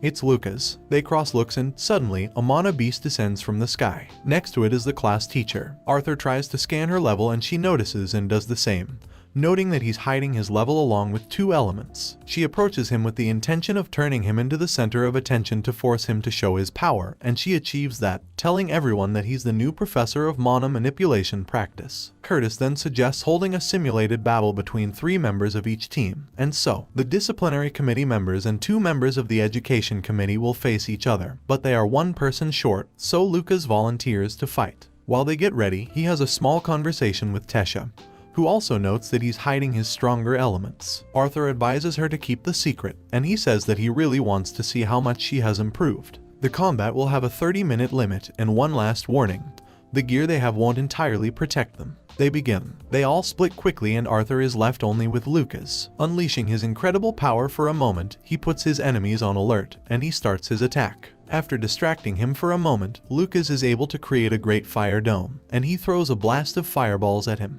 With his body reinforced with mana, Arthur dodges the attacks, but without fire and water elements, it's hard for him to keep the rhythm. And in a place with low oxygen, it's even harder for him to manipulate the wind. He reaches a conclusion. He manipulates the wind in a zone close to his body in order to put out the fire before it touches him. Although it's not entirely perfect and it uses up a lot of mana, he's doing it, and he heads towards Lucas. When he feels that he's reaching his limit, he invokes his Fire Guardian. Arthur was about to finish him off, but in his head Sylvie warns him that Tesha is in danger. During the distraction, he is attacked, and he manages to see how the professor is heading towards Tesha at great speed, so he decides to use the first beast will phase. The pain is unbearable since he doesn't have much mana left. Thanks to that power, he's able to see how Curtis has also triggered his beast's will, and he's attacking Tesha. But he's falling while he presses on his breast without any defense. He heads towards her at great speed, but not having any mana left to block the attack, he decides to take the hit while he covers Tesha. Curtis apologizes because he didn't know that Tesha had fainted, but Glory comforts him. When the smoke clears, she is left stunned seeing Arthur cover Tesha. Up until a moment ago, he was fighting with Lucas. They immediately administer first aid. Arthur wakes up in a room, and the first thing he sees is Sylvie, who reproaches him for thinking he's the strongest one, but he was about to die. Suddenly, Headmistress Cynthia comes in. She tells him that Tesha is fine for now. Arthur interrupts her saying that it's the mana beast, that her body can't bear it. She didn't know that Arthur had given it to her, but he says that it's his mistake not to have told the teachers about that, since the beast's assimilation moment is the most delicate one for a wizard. Finally, she thanks him for protecting her student and she leaves. Later on, after opening his eyes again, he sees his family. They're all more worried about what happened to the one who did this to him, and suddenly Tesha and her family also come in. They all have a good time, passing from Arthur's mother's insinuations about Tesha becoming his wife, to old Virian's joking about how he obtained a Class S beast score. But the entire visit is brief, since there are many others still who want to see him. Some came because they wanted answers about what happened, others to apologize, and others simply because they were worried about his health. The last to come was the inventor, Gideon. He says that he has prepared a gift for him on his personal training ground just so that Arthur will owe him a favor. But, unexpectedly, Tesha comes in again, smiling because Arthur almost died. But she's more worried for her than for him. Finally, she apologizes not for what happened, but for what will happen. Tesha leaves the room as fast as she can, but she still can't believe that she has kissed Arthur. And although she's anxious, she's also quite negative, saying that it's his loss if he didn't like it. On the other hand, Arthur is stunned. He can't believe that he has kissed a 13-year-old girl, and he thinks that he's a criminal. But he then remembers that in this new life, he's 12 years old. After a few days, Arthur leaves the hospital. Using a cane to help himself walk, he heads off to see his personal training room together with Headmistress Cynthia and Gideon, who is impatient about showing him his new iron humanoid creation, with the power of a yellow core magician, although Arthur destroys it with a single blow. Below the city of Xyrus, in a previously unexplored dungeon, Barian dispatches a great number of beasts that, for some strange reason, are twice their normal size. In his hands, he holds a banner with some emblems unknown on this continent. 3 days went by after that incident. During that time, Arthur was training to exercise his body, but the time has come for him to teach his first class. He's not entirely ready, so while he is heading towards his class, Kathleen helps him. When he arrives, everyone is stunned to see him arrive with the princess so close by him. But there are many who don't accept that Arthur should be a professor, so a student challenges him, thinking that anyone who defeats him will be able to become a professor. The rest of the students support him, but it was enough to unleash a bit of his power to shut everyone up. Starting his class, he shoots some basic questions about the way in which conjuring and augmenting wizards use mana. After getting a couple of right answers, he calls 3 conjuring and 3 augmenting wizards, and he makes them cast a spell. He then orders the augmenting wizards to shoot the spell and the conjuring ones to absorb it, something which makes no sense to anyone, since it's common knowledge that once a spell has been cast, it's impossible for a conjurer to absorb it, or for an augmenting wizard to shoot it. But Arthur gives them a small demonstration. Being an augmenting wizard, he shoots a wind spell with a descending potential, which leaves everyone stunned. He then calls the rest of the students to try. The only one who got close to doing it was Kathleen. When his class ended, many left frustrated, and many others left wanting to try it again. While he was sitting, Kathleen shows up, and she asks for his permission to sit next to him.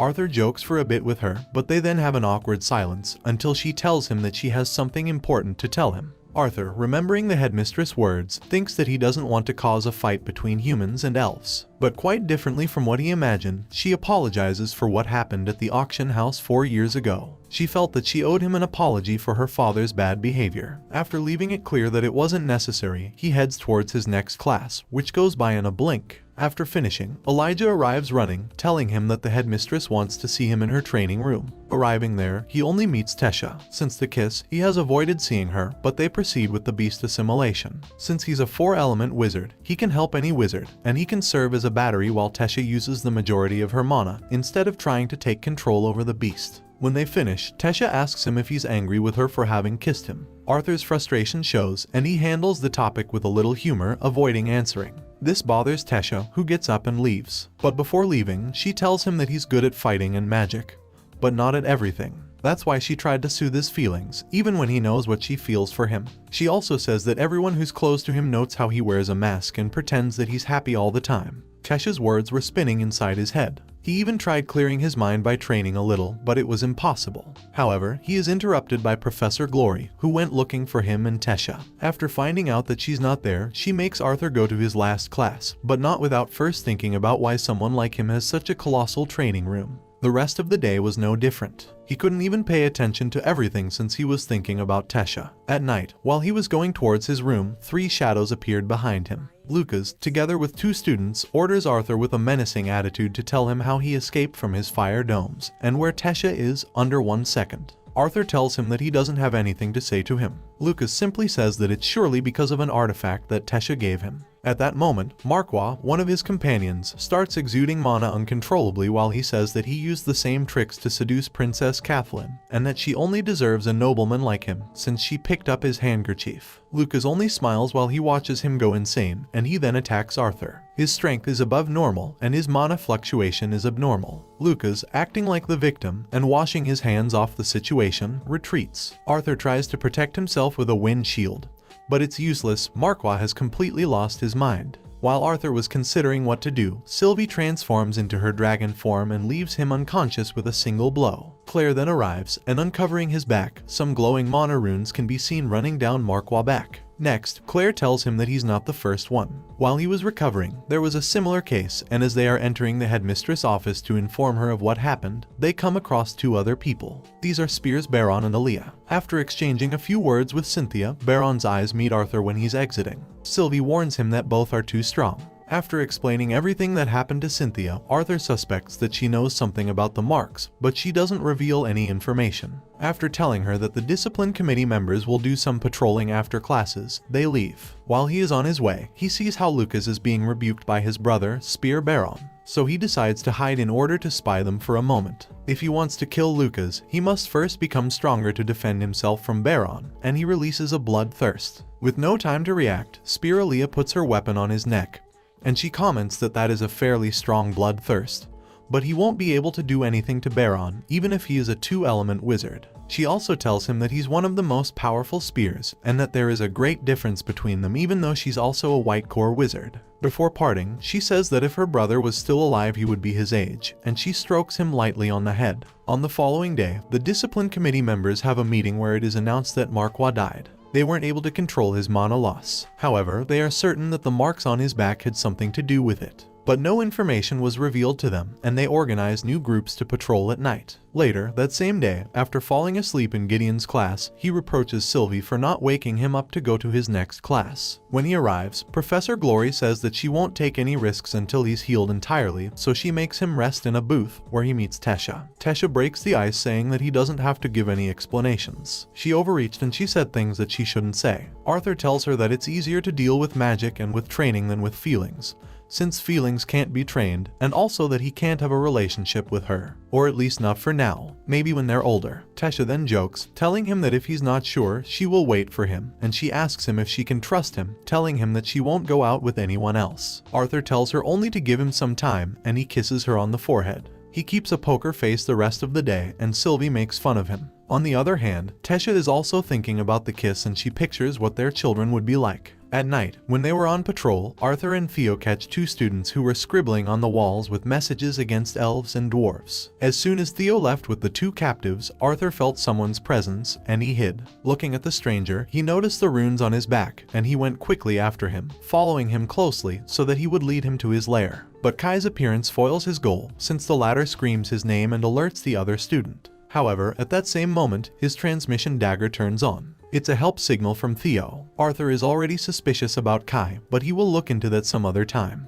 Curtis and Dorothea arrive with Theo. He says that someone attacked him from behind and left him unconscious, but he was able to wound his assailant in the arm. It must be someone strong to be able to knock out someone like him. Remembering his encounter with Kai, he had a bandage on his hand. The next day, he wasn't able to pay attention in his classes since everything seemed suspicious to him, including Kai's demeanor. Despite searching again, they didn't find anything. But he was able to clear his mind while he was helping Tesha with the assimilation of her mana beast. They then had a good time together, but they're interrupted by the headmistress, who comes in with various wounds. Tesha runs to help her, but she says that it's nothing. She just had an encounter in order to release stress. Arthur has been suspecting for some time that she's hiding something, but he doesn't know if it's good or bad. Spears Aaliyah, Baron, and the strongest one, Vere, have an emergency meeting to take new measures. The piece of cloth that Baron found is made of a mana beast that is either unknown or from another continent. But the most unusual thing is the diversion of large bloodworm packs, from which it follows that something made them change course. Aaliyah, as one of the best sensory wizards, will be tasked with investigating. On the following day, Elijah is training with Toby. He throws some rock spikes at him, but Toby dodges them, and before making another move, Elijah manages to knock him down. When he thought he was done, the automaton throws a fire spell at him, but Arthur saves him with a direct hit, and he says that Gideon sneaks in at night to add new features to his creation. Elijah is interested, but he says that doesn't attract girls. Arthur makes fun of him and he throws a wooden spear at him so that he can practice with him. He's impressed by his skill, steady steps, always balanced, moves that take little time, together with his unusual metal magic. He could be a great warrior, but he decides to knock him down and he gives him his hand. Elijah, turning, sees a figure behind Arthur. He had blonde, short hair, and he was wearing a military suit. A storm of feelings starts to consume him: wrath, guilt, rage, envy, treason, all in an instant. The feelings intensify, and he starts to scream, everything being accompanied by a big headache. Arthur tries to help him, but he doesn't know what's happening. Before he can take him to the infirmary, he decides to get up and tell him that he will see him in the room. Days go by, and each day when he wakes up, he tries to spend a good time with the new people that he has met. But the only one who has changed is Elijah. From that day on, he appears distant, and it seems as if he's upset at Arthur all the time. Even Sylvie notices. After helping Tesha with her assimilation, she's confident about the dungeon raid that they will do the next day. But Arthur warns her not to be too confident. She hasn't recovered all her strength yet, and it may be dangerous. Although he was joking, she tells him not to treat her like a girl. But Arthur reminds her of his words when he met her. She throws him over and she starts hitting him while on top of him. But a voice interrupts them. Old Virion has come to see his granddaughter, but he jokes that he didn't know she was already a grown woman. Tesha, realizing this, stands aside and asks him to stop making those jokes. She asks him to come with her on the raid, but Arthur tells her that it wouldn't be a problem. However, she must visit her family that evening, so Virion finds the way to bring Tesha with him. Below, on the beast clearing, Spiralia traverses a dungeon. She discovers a usual pattern that has been left by the bloodworms, and that they all lead to a single place. So she decides to go in, and she comes across a Hades serpent. But something unusual happens to her. A dark aura engulfs her. She's well known for not taking care even of her offspring, but she's watching over the entrance to a tunnel that is emanating great amounts of mana. So she contacts Spear Vere, who tells her that he will send a 50-battle wizard squadron. She just has to wait. When Arthur gets home, his family is waiting for both of them. They realize that he will go get the gifts. The night went by, and they all had a pleasant time. Arthur takes his sister to her room and Tesha has a chat with Arthur's mother. She asks her whether she's worried about Arthur. She tells her that even if he becomes stronger than all the spears together, she will worry about him, since dungeons can be unpredictable. On the other hand, Arthur tells his sister about how he became a professor until they fall asleep. When they arrive at the beast's clearing, Sylvie tells Arthur that she's going hunting. In that way, they all go into the dungeon. Entering, Arthur notices that he doesn't need to cover his body in mana to avoid the cold, thanks to his new beast will. But there's something weird in that dungeon. They don't find any beasts on the first 2 levels. When Professor Glory was thinking about exiting, a large number of trackers appeared in front of them, which forced them to retreat. However, Lucas is reluctant to retreat, and he shoots an attack next to Glory, and they all are in agreement with him in order to test their skills. So they form small combat groups. Although they don't have troubles, they're unused to long battles, and the number of roamers doesn't decrease. So Glory orders again a retreat, but 2 beasts of great size appear in front of them. Glory launches into attack to win time, and she orders Arthur to find an exit path. So with the help of some earth spell, they create a path. But they have another problem. A large amount of rocks is covering the exit, and if that weren't enough, the beast's stench is building up, and they are running out of oxygen in a closed space. That's why she cautions not to use fire. She then calls on Curtis to use his celestial fire attack to clear the way, but he doesn't have much mana, so Arthur takes off his suppressor, and he transfers some fire mana to Curtis. Ready, Curtis releases his attack. With everything in place, they start to retreat, but a quake startles them. A beast even larger than the previous ones appears. It exudes a sinister aura. Its strength is enormous, and Glory is no match for it. Therefore, Arthur prepares to fight, although Curtis tries to stop him. But his arm gets covered in blue fire, leaving Curtis and Claire stunned. Together with Glory, they start to attack the beast. Glory tries to win some time while Arthur prepares his attack. After a wind and lightning combination, he creates a lightning hurricane. But his arm gets dislocated. The attack did have an effect, but not the one he expected. The beast is still attacking them, so Glory takes Arthur away. But he doesn't manage to pull his sword from the beast's body. After thinking that they had left the beast behind, it reappears, and with one of its claws it pierces Arthur's leg, self-destructing after that.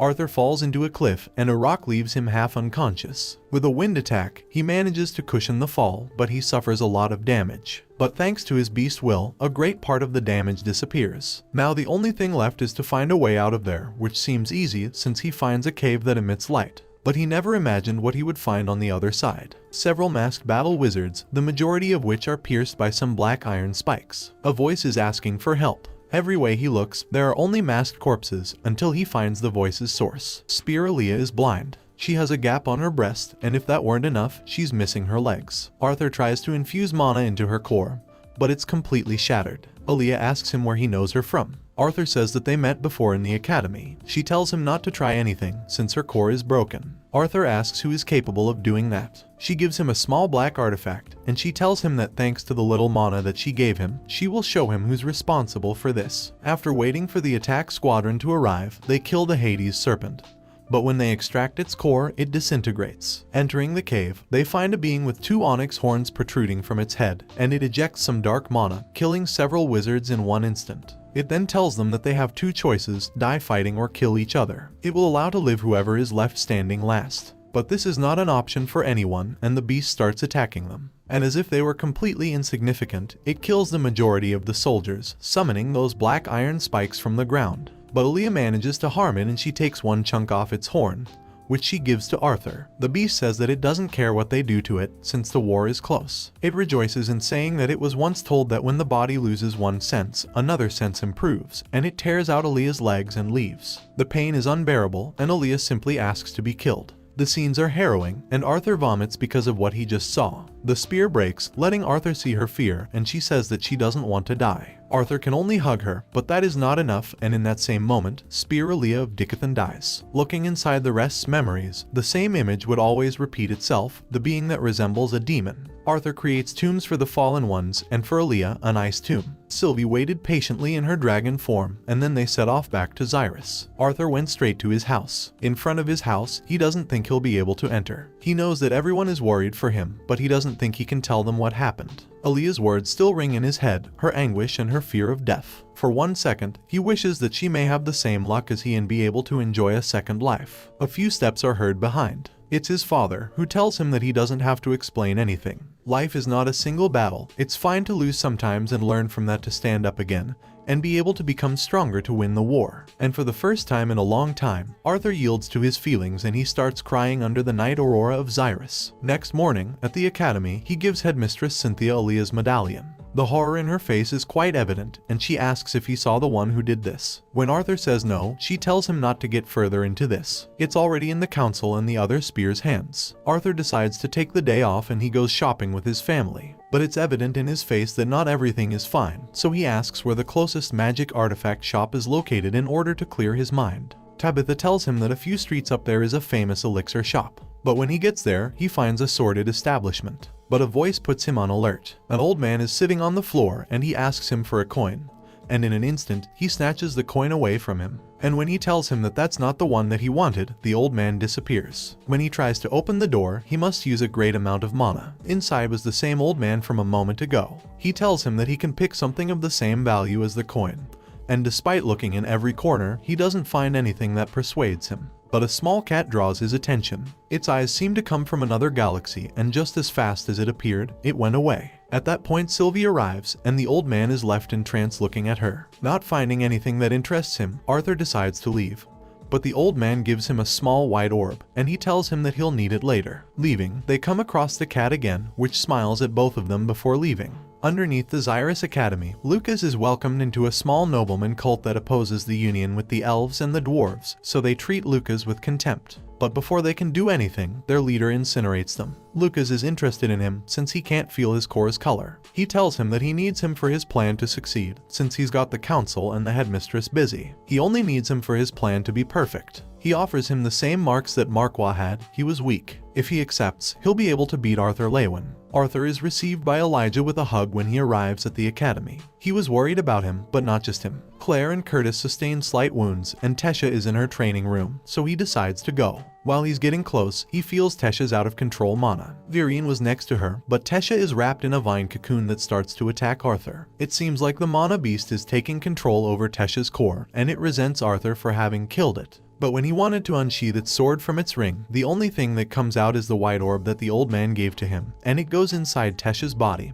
who gets her mana overflow under control. After taking her to the infirmary, she says that she's fine, but that something happened to her core. Virian, inspecting her, notes that Tesha is at the initial stage of a silver core. Advancing 3 stages in one stretch is an exhausting blow for the body, so they let her rest. Arthur uses the opportunity to ask how strong the spears are, to which Virian replies that 10 platinum core wizards are required to attempt to face a white core wizard, and that even that doesn't guarantee their victory. Victor says that what he's about to tell him, he can't tell anyone. Hundreds of years ago, humans, elves, and dwarves were nomads. They only met to trade, but they had an alliance. However, life was hard for everyone because of the mana beasts, which considered them prey. After several years, the numbers of the 3 races dropped, until a deity descended from heaven, which gave 6 artifacts to the ancestors of the current royal families. They had to pick 2 of their most powerful warriors in order to be named knights after a soul vow, and be able to access the artifacts that gave them the ability to control mana. They were the ones tasked with spreading that knowledge, the first generation of wizards being born thus. Together, they were able to banish the beasts into what is known today as the Beast's Clearing. Then, they all took different paths. After several generations, their descendants forgot about their alliances, which triggered the war from 100 years back. But the spears have always been in hiding and close to the royal families. However, their existence was only made public because of the discovery of the new continent, in order to give hope to the population and calm them. But should it be revealed that there are artifacts capable of creating white core wizards, there would be chaos among the families that want power. He also reveals that Sylvie is a deity, but she's not the sort of thing considered a deity by religious texts. Instead, she is a being capable of harmonizing entirely with mana. Such beings are capable of attaining unreachable power levels. He also gives him a warning. The world is changing and he must be ready for the role that such a change will play. Arthur heads to the old artifact shop's location, but the shop has disappeared. Instead, he finds another orb and a note, which tells him to go to the transport portal to Elenwar. Next morning, after having breakfast with his family, he heads towards the portal, but when enters, something weird happens. Some mana binds trap him and drag him to a dark place. Sylvie transmits her fear to him, but a great amount of mana makes them lean. In front of him are a pair of eyes that he had already seen. Then, everything turns white. The same dark cat with the galactic eyes appears. After saying that they'll finally be able to have a calm chat, it turns into a human. He's taller than normal and he has pale skin, and his hair is gold, almost white, and he introduces himself, "My friends and brothers call me Winsome, but beings like you call me God." Cynthia heads to Xyrus after having a meeting with the council, but she is attacked from the back. Some wizards with runes on their spines. They all have their eyes bandaged. She quickly knocks out the majority with her sound magic, and she knocks down the rest with her wind magic. Suddenly, her beast transforms and starts devouring them. She asks one of them what their plans are, but he says that he will never say anything to a traitor. There are spies infiltrated throughout the continent, and the war is about to start. Before he says anything else, Cynthia kills him. When she pours an elixir to heal her wounds, Cynthia reveals the runes on her spine. Arthur is nervous. He can feel that the being before him is immensely more powerful than the spears. But before starting their chat, he asks him if something happened with Tesha or Virian, since he made him go to the portal that leads to Elenwar. The being called Winsome tells him that it was just a coincidence, and both are fine, thanks to the orb, which prevented Tesha's core from exploding.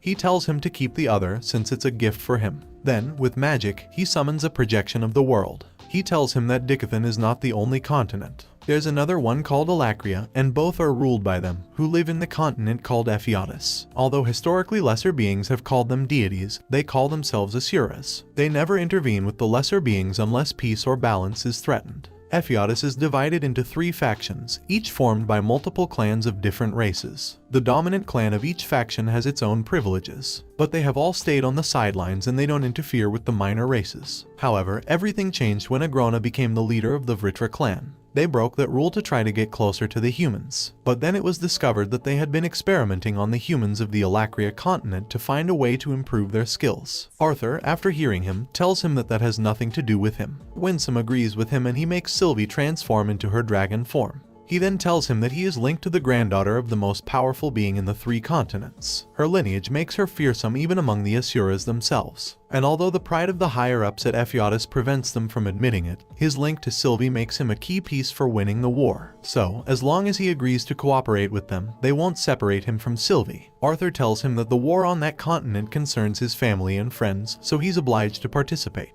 What he really must ask him is if he's willing to be a pawn under his command. Winsome tells him that he's smarter than he'd thought and to get ready to go train in Ephialtes. Only in that way will he become stronger and be able to give hope to this continent. On the other hand, the committee members have an emergency meeting.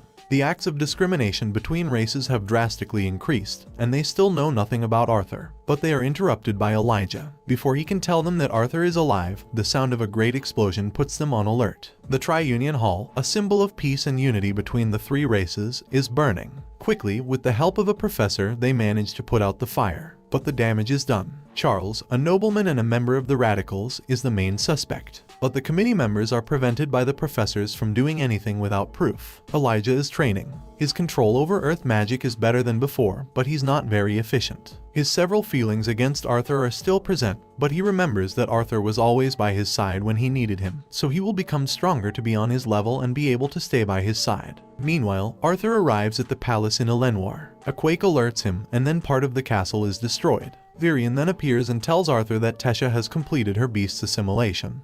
But she still can't control its power, so they both activate their beast will. Virion goes into the second phase and he cuts the vines, while Arthur goes directly towards Tesha. He manages to calm her down and her power overflow stops. Seeing the damage they have caused, Virion tells them it's time to go, but he doesn't say where. While Tesha sleeps, Virion tells him that she was too confident when she told him that she wanted to activate the beast's will's first phase. But her assimilation being too fast, everything went out of control. Arthur feels that the beast inside Tesha is different, something is happening with her. But he says that he will do everything he can to be by her side and protect her. Taking advantage of this, Virion asks him if he loves his granddaughter. Arthur says yes, but he doesn't know if what he feels is love or fraternal love, a feeling that one has for one's family members. But he will find out in time, and when he's ready, he will ask for permission to marry his granddaughter. Tesha, who had been faking being asleep, doesn't know what to do with what she just heard. When they get off the carriage, the Elf Kings are waiting, but nobody knows why they are there until Virion tells them that they will go see Rhaenyra because he wants to see Arthur's future. On the way, Tesha's father thanks him again for having saved his daughter. It was thanks to him that he was able to interact with humans again. Her mother was one of the victims of the war with the humans, and they abducted his daughter later, which engendered in him contempt towards them.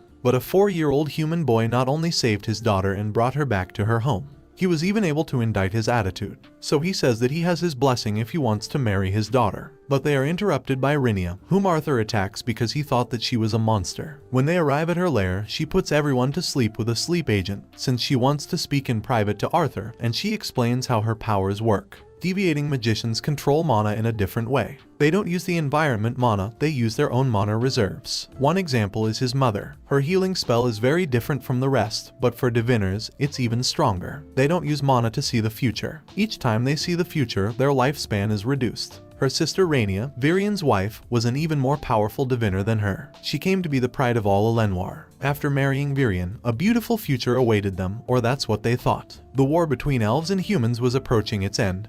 But the tension was still evident. And there was something else. Rhaenyra later saw that the human king's plan was to kill the elf that was the heir to the throne. So she tried to change the path of the future again and again.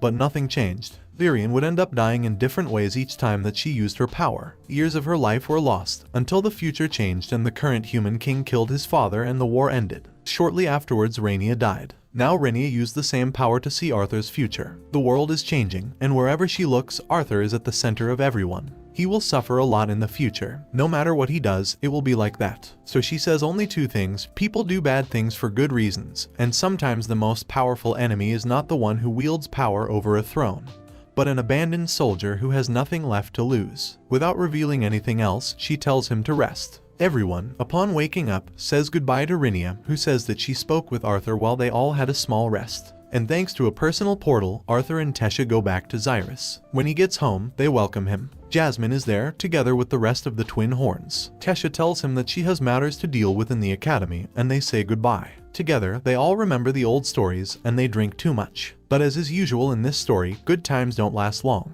The committee gets ready for a team training session. Kai is preparing the barrier to avoid causing excessive damage. But something weird happens with the barrier. Its color and shape are abnormal, and they quickly ask Kai to deactivate it. But she doesn't seem to hear them on the other side. So they look for the internal switch to deactivate it, but it is disconnected. Suddenly, they receive an attack from a group of wizards who enter without any trouble. Among them is Lucas. His appearance is sinister, and he says that they're stupid for realizing that this was a trap set by Kai. With a fast move, he places himself in the middle of everyone, and he does an attack and splits them. Claire tries to attack him, but even his fire guardian is abnormal, and nobody can do anything against him. But he stops abruptly when he receives a message. His target is approaching. Claire finds an opening in the barrier, but Kai and Doradria stay to win time. But outside everything is worse. The students are being attacked by rabid mana beasts. Tesha is arriving at the academy and she feels a tremor. Getting off the carriage, she sees how a large barrier covers the entire academy and her carriage is hit by an attack. Lucas has arrived to capture her. Her body is not entirely well. The beast's magic is under control thanks to the bracelet that Rinia gave her, but that's also suppressing her mana, so no attacks will affect Lucas. He tells her that she looks better silent and that in time, she may like him more than her boyfriend. Tesha realizes that his plan is to capture her and use her as bait to attract Arthur, so she tries to buy time and she removes the bracelet. The mana goes out of control and it manages to harm him. But that is not enough since Lucas expels fire mana and he manages to knock her down. He then grabs Tesha by the hair and he drags her into the barrier. Inside, Elijah fights several mana beasts, but things become complicated for him since he's attacked from all sides. But he pierces them with his ground spikes. The hooded fiends are only attacking the elves and dwarves, and they force the humans to join them to avoid having their core destroyed as a punishment. Among them there are also some professors. Elijah and Curtis manage to make them flee, but a voice transmission alerts them, and it calls everyone to gather in front of the clock building. When they arrive, there are several wounded and dead people. Desperation took hold of everyone. Inside a barrier, the revolutionaries' leader tells them that he doesn't understand why they want to fight after the deaths they have witnessed, and he throws something at them. It's Doradria's head. Elijah throws up and he can't believe what he's seeing. Theo arrives and he challenges him to fight. He removes the mask and he introduces himself. His name is Draniv and he accepts his challenge. Theo attacks with all his power and he seems to have harmed him, but he's the one who is harmed. After mocking him, he kills Theo with a single attack. Claire grabs Curtis so he can't do anything.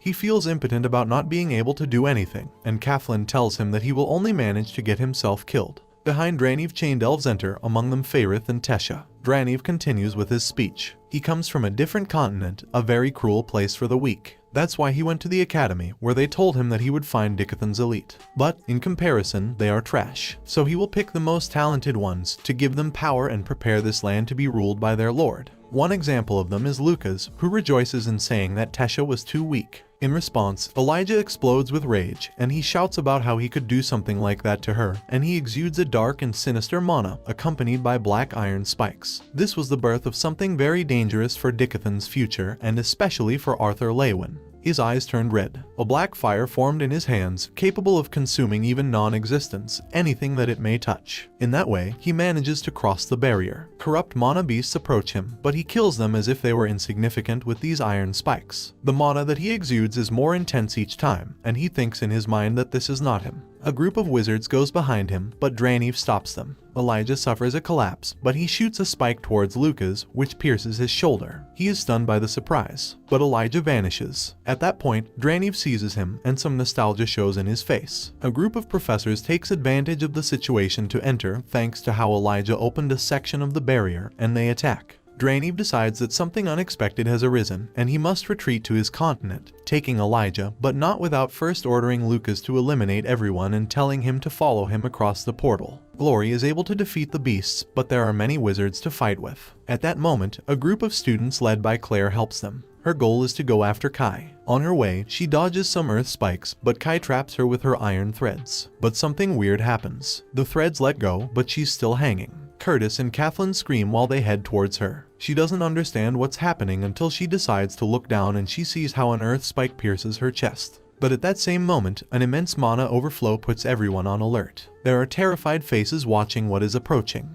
But Claire sheds some tears and a smile appears on her face. Arthur Lewin has arrived, and behind him comes a majestic beast. Two sharp horns protrude from its head, its scales are bright, obsidian color. Its eyes glow with ferocity, but there was something more fearsome than the dragon. Each step was full of confidence, and his body exuded a very intense rage, and above everything else, a violent rage. Claire only regretted that she wouldn't be able to see Luca's expression when he is massacred. Lucas feels a great fear. He wouldn't have imagined the power of what is before him even in his nightmares. He tries to provoke Arthur, but the latter only goes past him, completely ignoring him. The first thing he does is check Tesh's vitals, but Lucas continues provoking him. Sylvie responds with a roar, but Arthur continues ignoring him. He decides to go face him, but he stops abruptly. He started to feel an irrational fear. Arthur finally shifts his attention to him. He tells him that he always thought of him as a worm who wasn't worth killing. But if that worm decides to be a nuisance, even the greatest saint wouldn't hesitate to crush him. Lucas felt how a force was seizing him. He can't believe that after what happened, Arthur is still stronger than him. So he summons two weird fireballs and he throws them. Arthur triggers his Beast Will's second phase and, with his hand, he counters the attack with a bluish fire. Lucas summons a blue fire spear, but Arthur seizes it. In his right hand, he shoots a black beam which hits Lucas directly and makes him lose an arm. With no time to suffer, Arthur, with his left hand, takes his remaining arm and he freezes it until it shatters into 1,000 pieces. Arthur keeps ignoring any word that comes out of Lucas and he goes on. This time, he destroys his left leg. Lucas, despite his situation, continues in his attempt to unsettle him, and he mentions that Elijah was captured by Draniv. But Arthur says that that is a matter for some other time, and he destroys the last limb of his that remained intact. Since his last life, he hadn't experienced being looked at by everyone because of his dominant strength, the fear, surprise, and admiration. He had forgotten how solitary he was. After he deactivated his beast's will, he felt his body collapse. Lucas cried for his brother, and behind him, there was a flash of mana. 3 spears have just arrived. Lucas dies in front of his brother. Baron succumbs to his rage and he attacks. Arthur doesn't have mana to defend himself, so Sylvie charges against the spears, but Arthur orders her not to attack them. At that moment, Barry captures Sylvie and the dwarf spear. Alfred summons a magma golem that helps in the evacuation. But Baron is in front of Arthur and he says that death is not enough for someone like him. However, Alfred stops him and he says that he saved everyone else from his brother's attack. Baron ignores him and he goes after Arthur, but a golem grabs him from behind. Baron frees himself with a fire and lightning attack and he's about to kill Arthur. But Barry summons some ice swords and he immobilizes him. He says that a trial will determine his future together with that of the dragon. The evacuation continues. Many lives were lost, and they give first aid to those who need it. Arthur, after being treated, is handcuffed by Vere. But just to be sure, they chain his mana core to prevent him from using magic. Arthur asks them to free his link. Vere looks at him surprised when he learns that this boy has a link with a dragon. Sylvie reverts to her miniature fox form. While he's being transported, misinformation spreads and the nobles blame Arthur for what happened. At that point, his family arrives. Vere gives him permission to speak to them. Arthur tries to calm them down, saying that soon he will clear up this misunderstanding.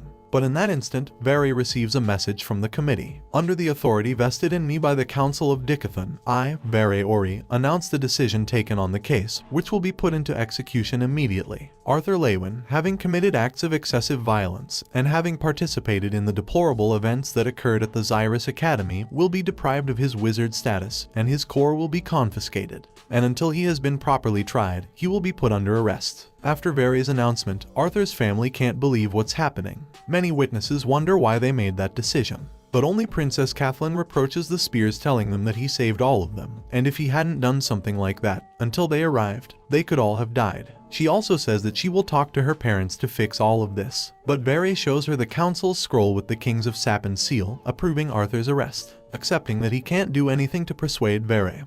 Arthur asks for permission to say goodbye to his family, and he repeats his words, saying that he will leave for some time until he clears up this misunderstanding, trying to calm them down in that way. But this time, it's his father who comforts him, saying that no matter what the rest say, they will always be waiting for his return with open arms. Spear Alfred conjures a magma beast and he tells Arthur to climb on it. It's cooler than it seems. Together, they head away from Xyrus. Vere is in front of them, and he is carrying Sylvie in a small summoned orb. Arthur tells him that he doesn't understand why they put so many restrictions on him. He's not dumb enough to face 2 spears. Alfred tells him that they are over the beast's clearing and they can't risk him escaping. Even with all their power, they must proceed with caution, since there may be dangers that even they aren't capable of facing. While they were lost in their conversation, they arrived at the 3 Kingdoms Council's floating castle. Any use of any kind of magic is strictly prohibited, and Alfred gives him one last piece of advice. He can't speak to anyone, not even them, once he is inside the castle. After crossing some large corridors, they enter a hall, and in front of them are the kings of Dicathan's 3 races. Docid, the dwarf king, reproaches him for bowing so slightly before them.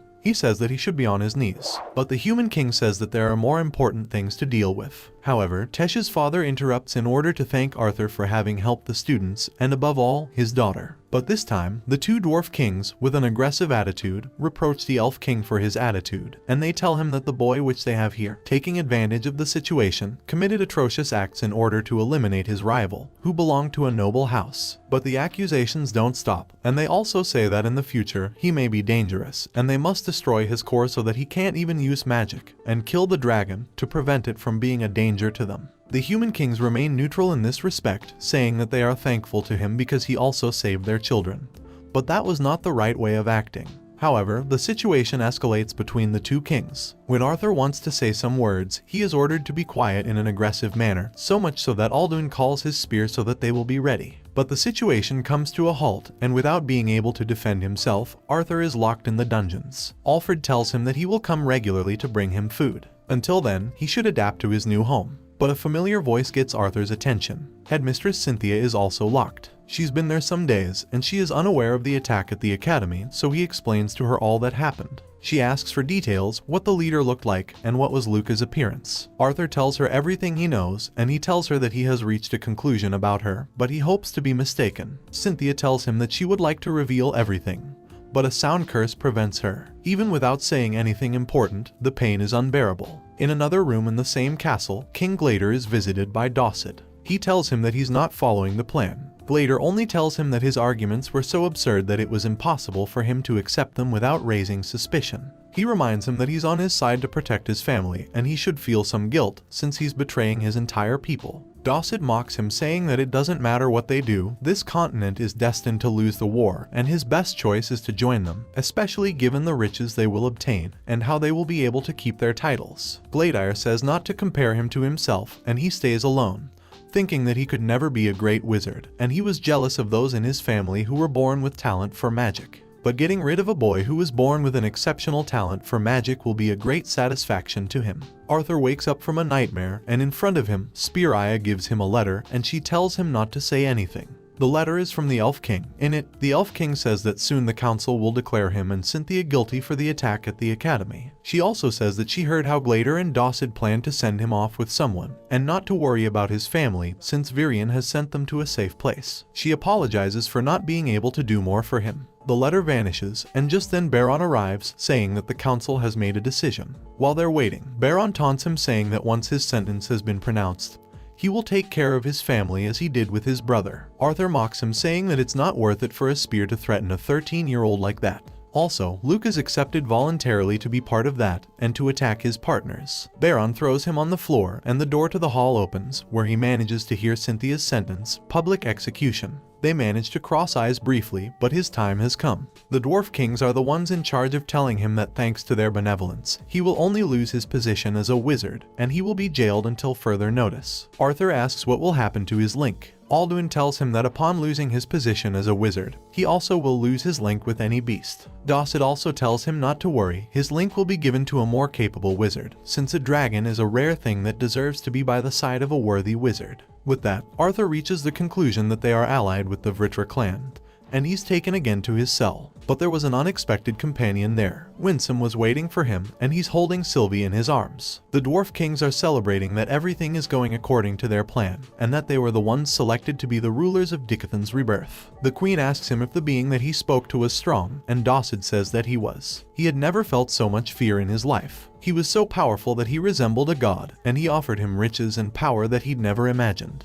But someone interrupts them, a being with white hair that has an amethyst-colored eye on his forehead. In his hand, he has the body of a guard with a hole in his breast. He tells him that he was sent to eliminate the parasites, and he releases an intense mana blast. But at that instant, Alfred arrives to protect them. He summons 5 magma golems, but a single move was enough to destroy all of them. So Alfred covers himself with a magma armor, which burns so intensely that it resembles fire, and he goes into the attack. But even with all his power, he's unable to touch the being in front of him, and he's thrown against a wall. The being says that he possesses a power that may be useful for that continent's future, and he approaches him at a great speed, and with a single finger's attack, he leaves the spear out of the fight. He directs his attention towards the kings, but he receives an attack from Spear Micah from behind, who attacks by combining some gravity-based magic and bearing a giant earth hammer. But again, with a single finger, he shoots an attack that immobilizes Micah, and he redirects his attention towards the kings. But Micah gets up and she launches into the attack, intensifying her spells. But she's left stunned when she sees how the three-eye being can move despite being under the most powerful gravity spell that she possesses. In a single instant, he defeated two of the most powerful wizards on the continent. The kings can't move out of fear, and they tell him that Agrona threatened them to make them cooperate with his plan, and they plead for their lives. The being tells him to break the vow that he has with the spears, and without thinking it, he breaks the collar that bound them. But things are not as he expected, and at that moment, the dwarf kings die. Winsome has Sylvie in his hands, and he rebukes Arthur. His courage in saving the Academy members is admirable, but he must think about his safety, and especially Sylvie's safety. He also tells him that he doesn't understand why the one in charge took Elijah with him. Arthur tells him that when he gets out of there, he will find out. But Winsome again tells him that he's not thinking right about things. Elijah was taken to Alacria, and he's not able to escape from this prison. But even so, he wants to find the way to go to Alacria, which would be a big mistake, since setting foot there would mean a certain death. Arthur asks him what he must do. The dwarf kings are cooperating with the Vritra clan, and also the human kings, but the latter don't feel comfortable with their decision. Winsome is surprised by seeing that he deduced all that in a short time. But they are interrupted by Baron, who goes into attack after asking if he is the prisoner's friend. Winsome summons some weird spell in his hand of an amethyst color, and he completely neutralizes the attack. Baron is surprised, but he attacks again. However, it is all again in vain and he falls on his knees. At that instant, Veri arrives, and he orders him not to do anything, since he's before a data, and no matter what he does, he will never be a match for him, and he says that they're waiting for them. When they arrive at the hall, the three remaining kings, Cynthia and the three-eyed being are there. Arthur becomes alert, but Winsome calms him down. When they start their meeting, the being introduces himself. His name is Aldir, and he was sent with Winsome to help give them a chance to win the war. He informs them that the traitors have been eliminated, and their spears are under his control, and that any mistaken choice they may have made before will be forgiven. The human kings are paralyzed with fear, but Glader asks, if they are so powerful, why do they not end the war themselves? Aldir tells them that a war among Asuras would lead to the world's collapse, and that they made a pact with the Vritra clan and their allies not to attack each other and not to intervene with lesser beings. Arthur asks if their actions against the dwarf kings is not a breach of that pact. Winsome explains that they are being attacked by inhabitants of a continent governed by an Asura, so Agrona is breaking the pact indirectly, but he will try not to become involved further. But Arthur also asks them about the horned beings with a colossal power. Aldir shows interest in that, and he explains that those beings were lesser beings like them before, but they obtained their power gradually through constant experiments over the years. Together, they may face an Asura, but their numbers are limited, and Agrona won't risk losing his winning card. His role in the war will be to be the general of Dickathon's army to guarantee its victory. Arthur and Winsome split from the group, and he tells him that it's time to go say goodbye to his family, since he must begin his training in Ephialtes. On the way, he tells him how the Asuras of Ephialtes are organized. They are divided into 8 races, and each race is made up of several clans, but only is chosen to be one of the 8 great ones, and the Vritra clan belonged to the Basilisk clan. He also tells him that what he's about to tell him is a secret even among the Asura elite. Some time ago, Sylvia was with an elite group carefully selected to kill Agrona. Sylvia infiltrated the group, and by the time they realized who she was, it was too late to take the dragon princess back to Ephialtes. But when they arrived in Agrona's territory, nothing was as they expected. Agrona's allies and the lesser beings with powers that matched those of the Asuras were waiting for them. Agrona not only experimented on them, he also crossed races, creating powerful beings and completely crushing the elite dragon squad. In that way, Agrona himself went before Lord Indra, the king of the 8 Asura races, and he told him that Sylvia had died. Indra became angry and he was about to start a large-scale war due to his daughter's death. But the other Asuras persuaded him to sign a peace treaty. Arthur concluded that the artifacts that make the spears powerful were provided by them to match Agrona's strength. But they finally reach his family's refuge. They all go out to greet him, and Rinia is with them. But after taking a break, Winsome gives him a signal, and Arthur asks to talk alone with his family. When they are alone, he tells them that since he was born in that world, he never knew how to start this conversation. His parents first think that it's either a joke or the result of a bump on the head. But his father gets serious and he asks them to be quiet in order to hear what the boy has to say. Arthur told them about the world where he used to live, about each detail in his role there, and also about the people that he met and what his life was like. During all that time, his parents didn't say a single word.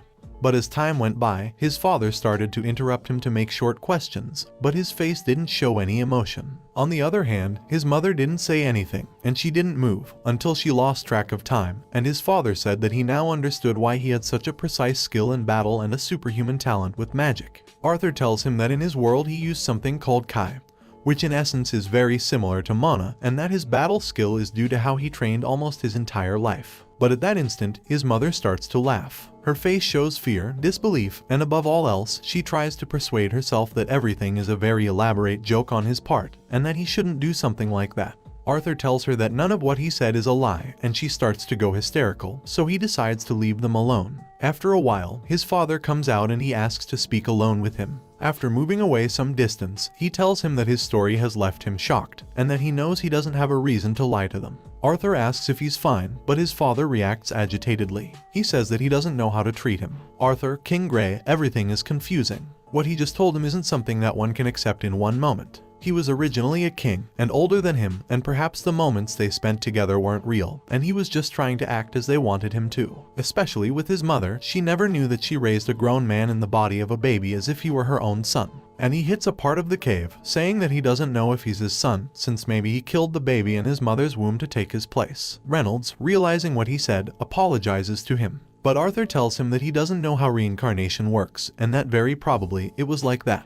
He never found the moment to tell them, but now that he's leaving to train for years, he thought that it would be the best moment since they will be apart. But now he regrets doing it. He tells him that he never had a family in his previous life. He became a powerful person that no one could match, but his personality was never good. But after arriving in this world, he learned things that he didn't know. Maybe he's not the most powerful wizard, but he's a better person than in his previous world. He thanks him for having taken care of him all that time, and also for having loved him as his own son. He says goodbye to Rinia, but she tells him not to go back to being the person he was. Winsome triggers a portal with his blood, but before leaving, Arthur asks him how he looks, and he tells him that his expression reminds him of Ephiatus warriors. They eliminate their feelings to be the most efficient in battle. They are transported to the Asura's land. They both walk on a bridge that reflects the sky. To their side, there is a row of cherry trees until they get to the doors of a castle. To the side, there is a statue of 2 dragons and an even bigger one on the top. Their wings cover almost the entire castle. Upon entering, 2 guards with gold scars on their faces look at Arthur with scorn, and they ask if it's fine that he's carrying Princess Sylvie like that. Winsome tells one of them that there is no trouble, and they enter a great hall together. At the end is Lord Indra sitting on his throne. His skin is pale, and his hair is even whiter than Winsome's. His eyes are purple, but he has a young face. Arthur doesn't feel any energy emanating from him, but suddenly his runes become activated, and he feels that he's burning. With a breath, he makes Sylvie disappear, and he tells him not to be tense. He only wants to meet his granddaughter. He tells him that her mana level is insultingly low. She hasn't been training the right way, so he decides that he will train her. He also tells him that he will tell him, through Winsome, when the time comes to go back to his land, and they leave. Arthur tells him that everything felt weird, and Winsome tells him that it's insulting for the Asura's pride to depend on a lesser being for this war, but he will be trained by the Asura's without any discrimination. In that way, they reach the cave of an old friend of Winsome's. Kadri, just like Aldir, belongs to the Thias clan of the Panteo race, and he will be his teacher in physical combat. Kadri is impressed when he learns that they were allowed to use an ether orb, an artifact that allows one to use the dragon's unique ability to use ether. Ether is a substance that exists in the entire universe, and which allows one to control time and separate the soul from the body. A week went by since he began his training. Inside, time passes in a different way. Also, the damage that he suffers doesn't matter. It won't affect his real body, and he can only leave if he dies, something that he did many times. Kadri's training is intense, but he admires his mental strength, since not even young Asuras can stand the feeling of being constantly murdered. But he makes him rest for short periods of time, since if he lingers for too long, his real body will react to death merely as a pain caused by a cut, which can be dangerous. He also tells him that he will turn him into a great warrior, not only relative to the human standards, but also among Asuras themselves. He constantly exposes him to a force known as the King's Force, which leaves him paralyzed by fear. A month has passed outside, but inside, he has been training for 1 year. He tells him that his skills are excellent, but they're focused on one-on-one combat. It's possible that in war, he will have to face the hybrids in groups, and he must control his mana reserves and use the right amount for each move. When he returns to his physical body, he sees an Asura child, who will be his training partner. He is offended about training beside a lesser being, but Kadri makes him accept. 4 months went by in the external world, but there, 4 years went by. With time, more Asura children joined, and Arthur was forced to fight 4 versus 1, with the order to only defend himself. Kadri thinks that if he had been born as an Asura, he could have been among the most powerful. Arthur's training with Kadri has reached its end, but both Asuras are impressed by his capacity. It is forbidden to use the ether orb on a child, due to the mental exhaustion that it causes, and often the adaptation to the physical world takes a long time. But it didn't cause any changes in him. On the way to his next training, Winsome gives him a letter from Dickathon revealing information about Alakria. There are 4 generals called Sides, and they are all hybrids with Vritra blood. They have a retainer under their command. One of them was able to beat a Dickathon spear easily, so he can't imagine how powerful the Sides are. Winsome gives him a list with the artifacts that he must get in a short period of time, and he gives him a rattle. He will have to be able to capture each beast without making the rattle sound. Without being able to complain more, Arthur jumps into his next training. Okay, we've been here for too long. This is how the first part of this manhua ends. Okay guys, if you like this video and you want the second part, comment with the word life. Also subscribe to the channel, hit the bell and like the video. But most important, leave a comment below. That's all for today.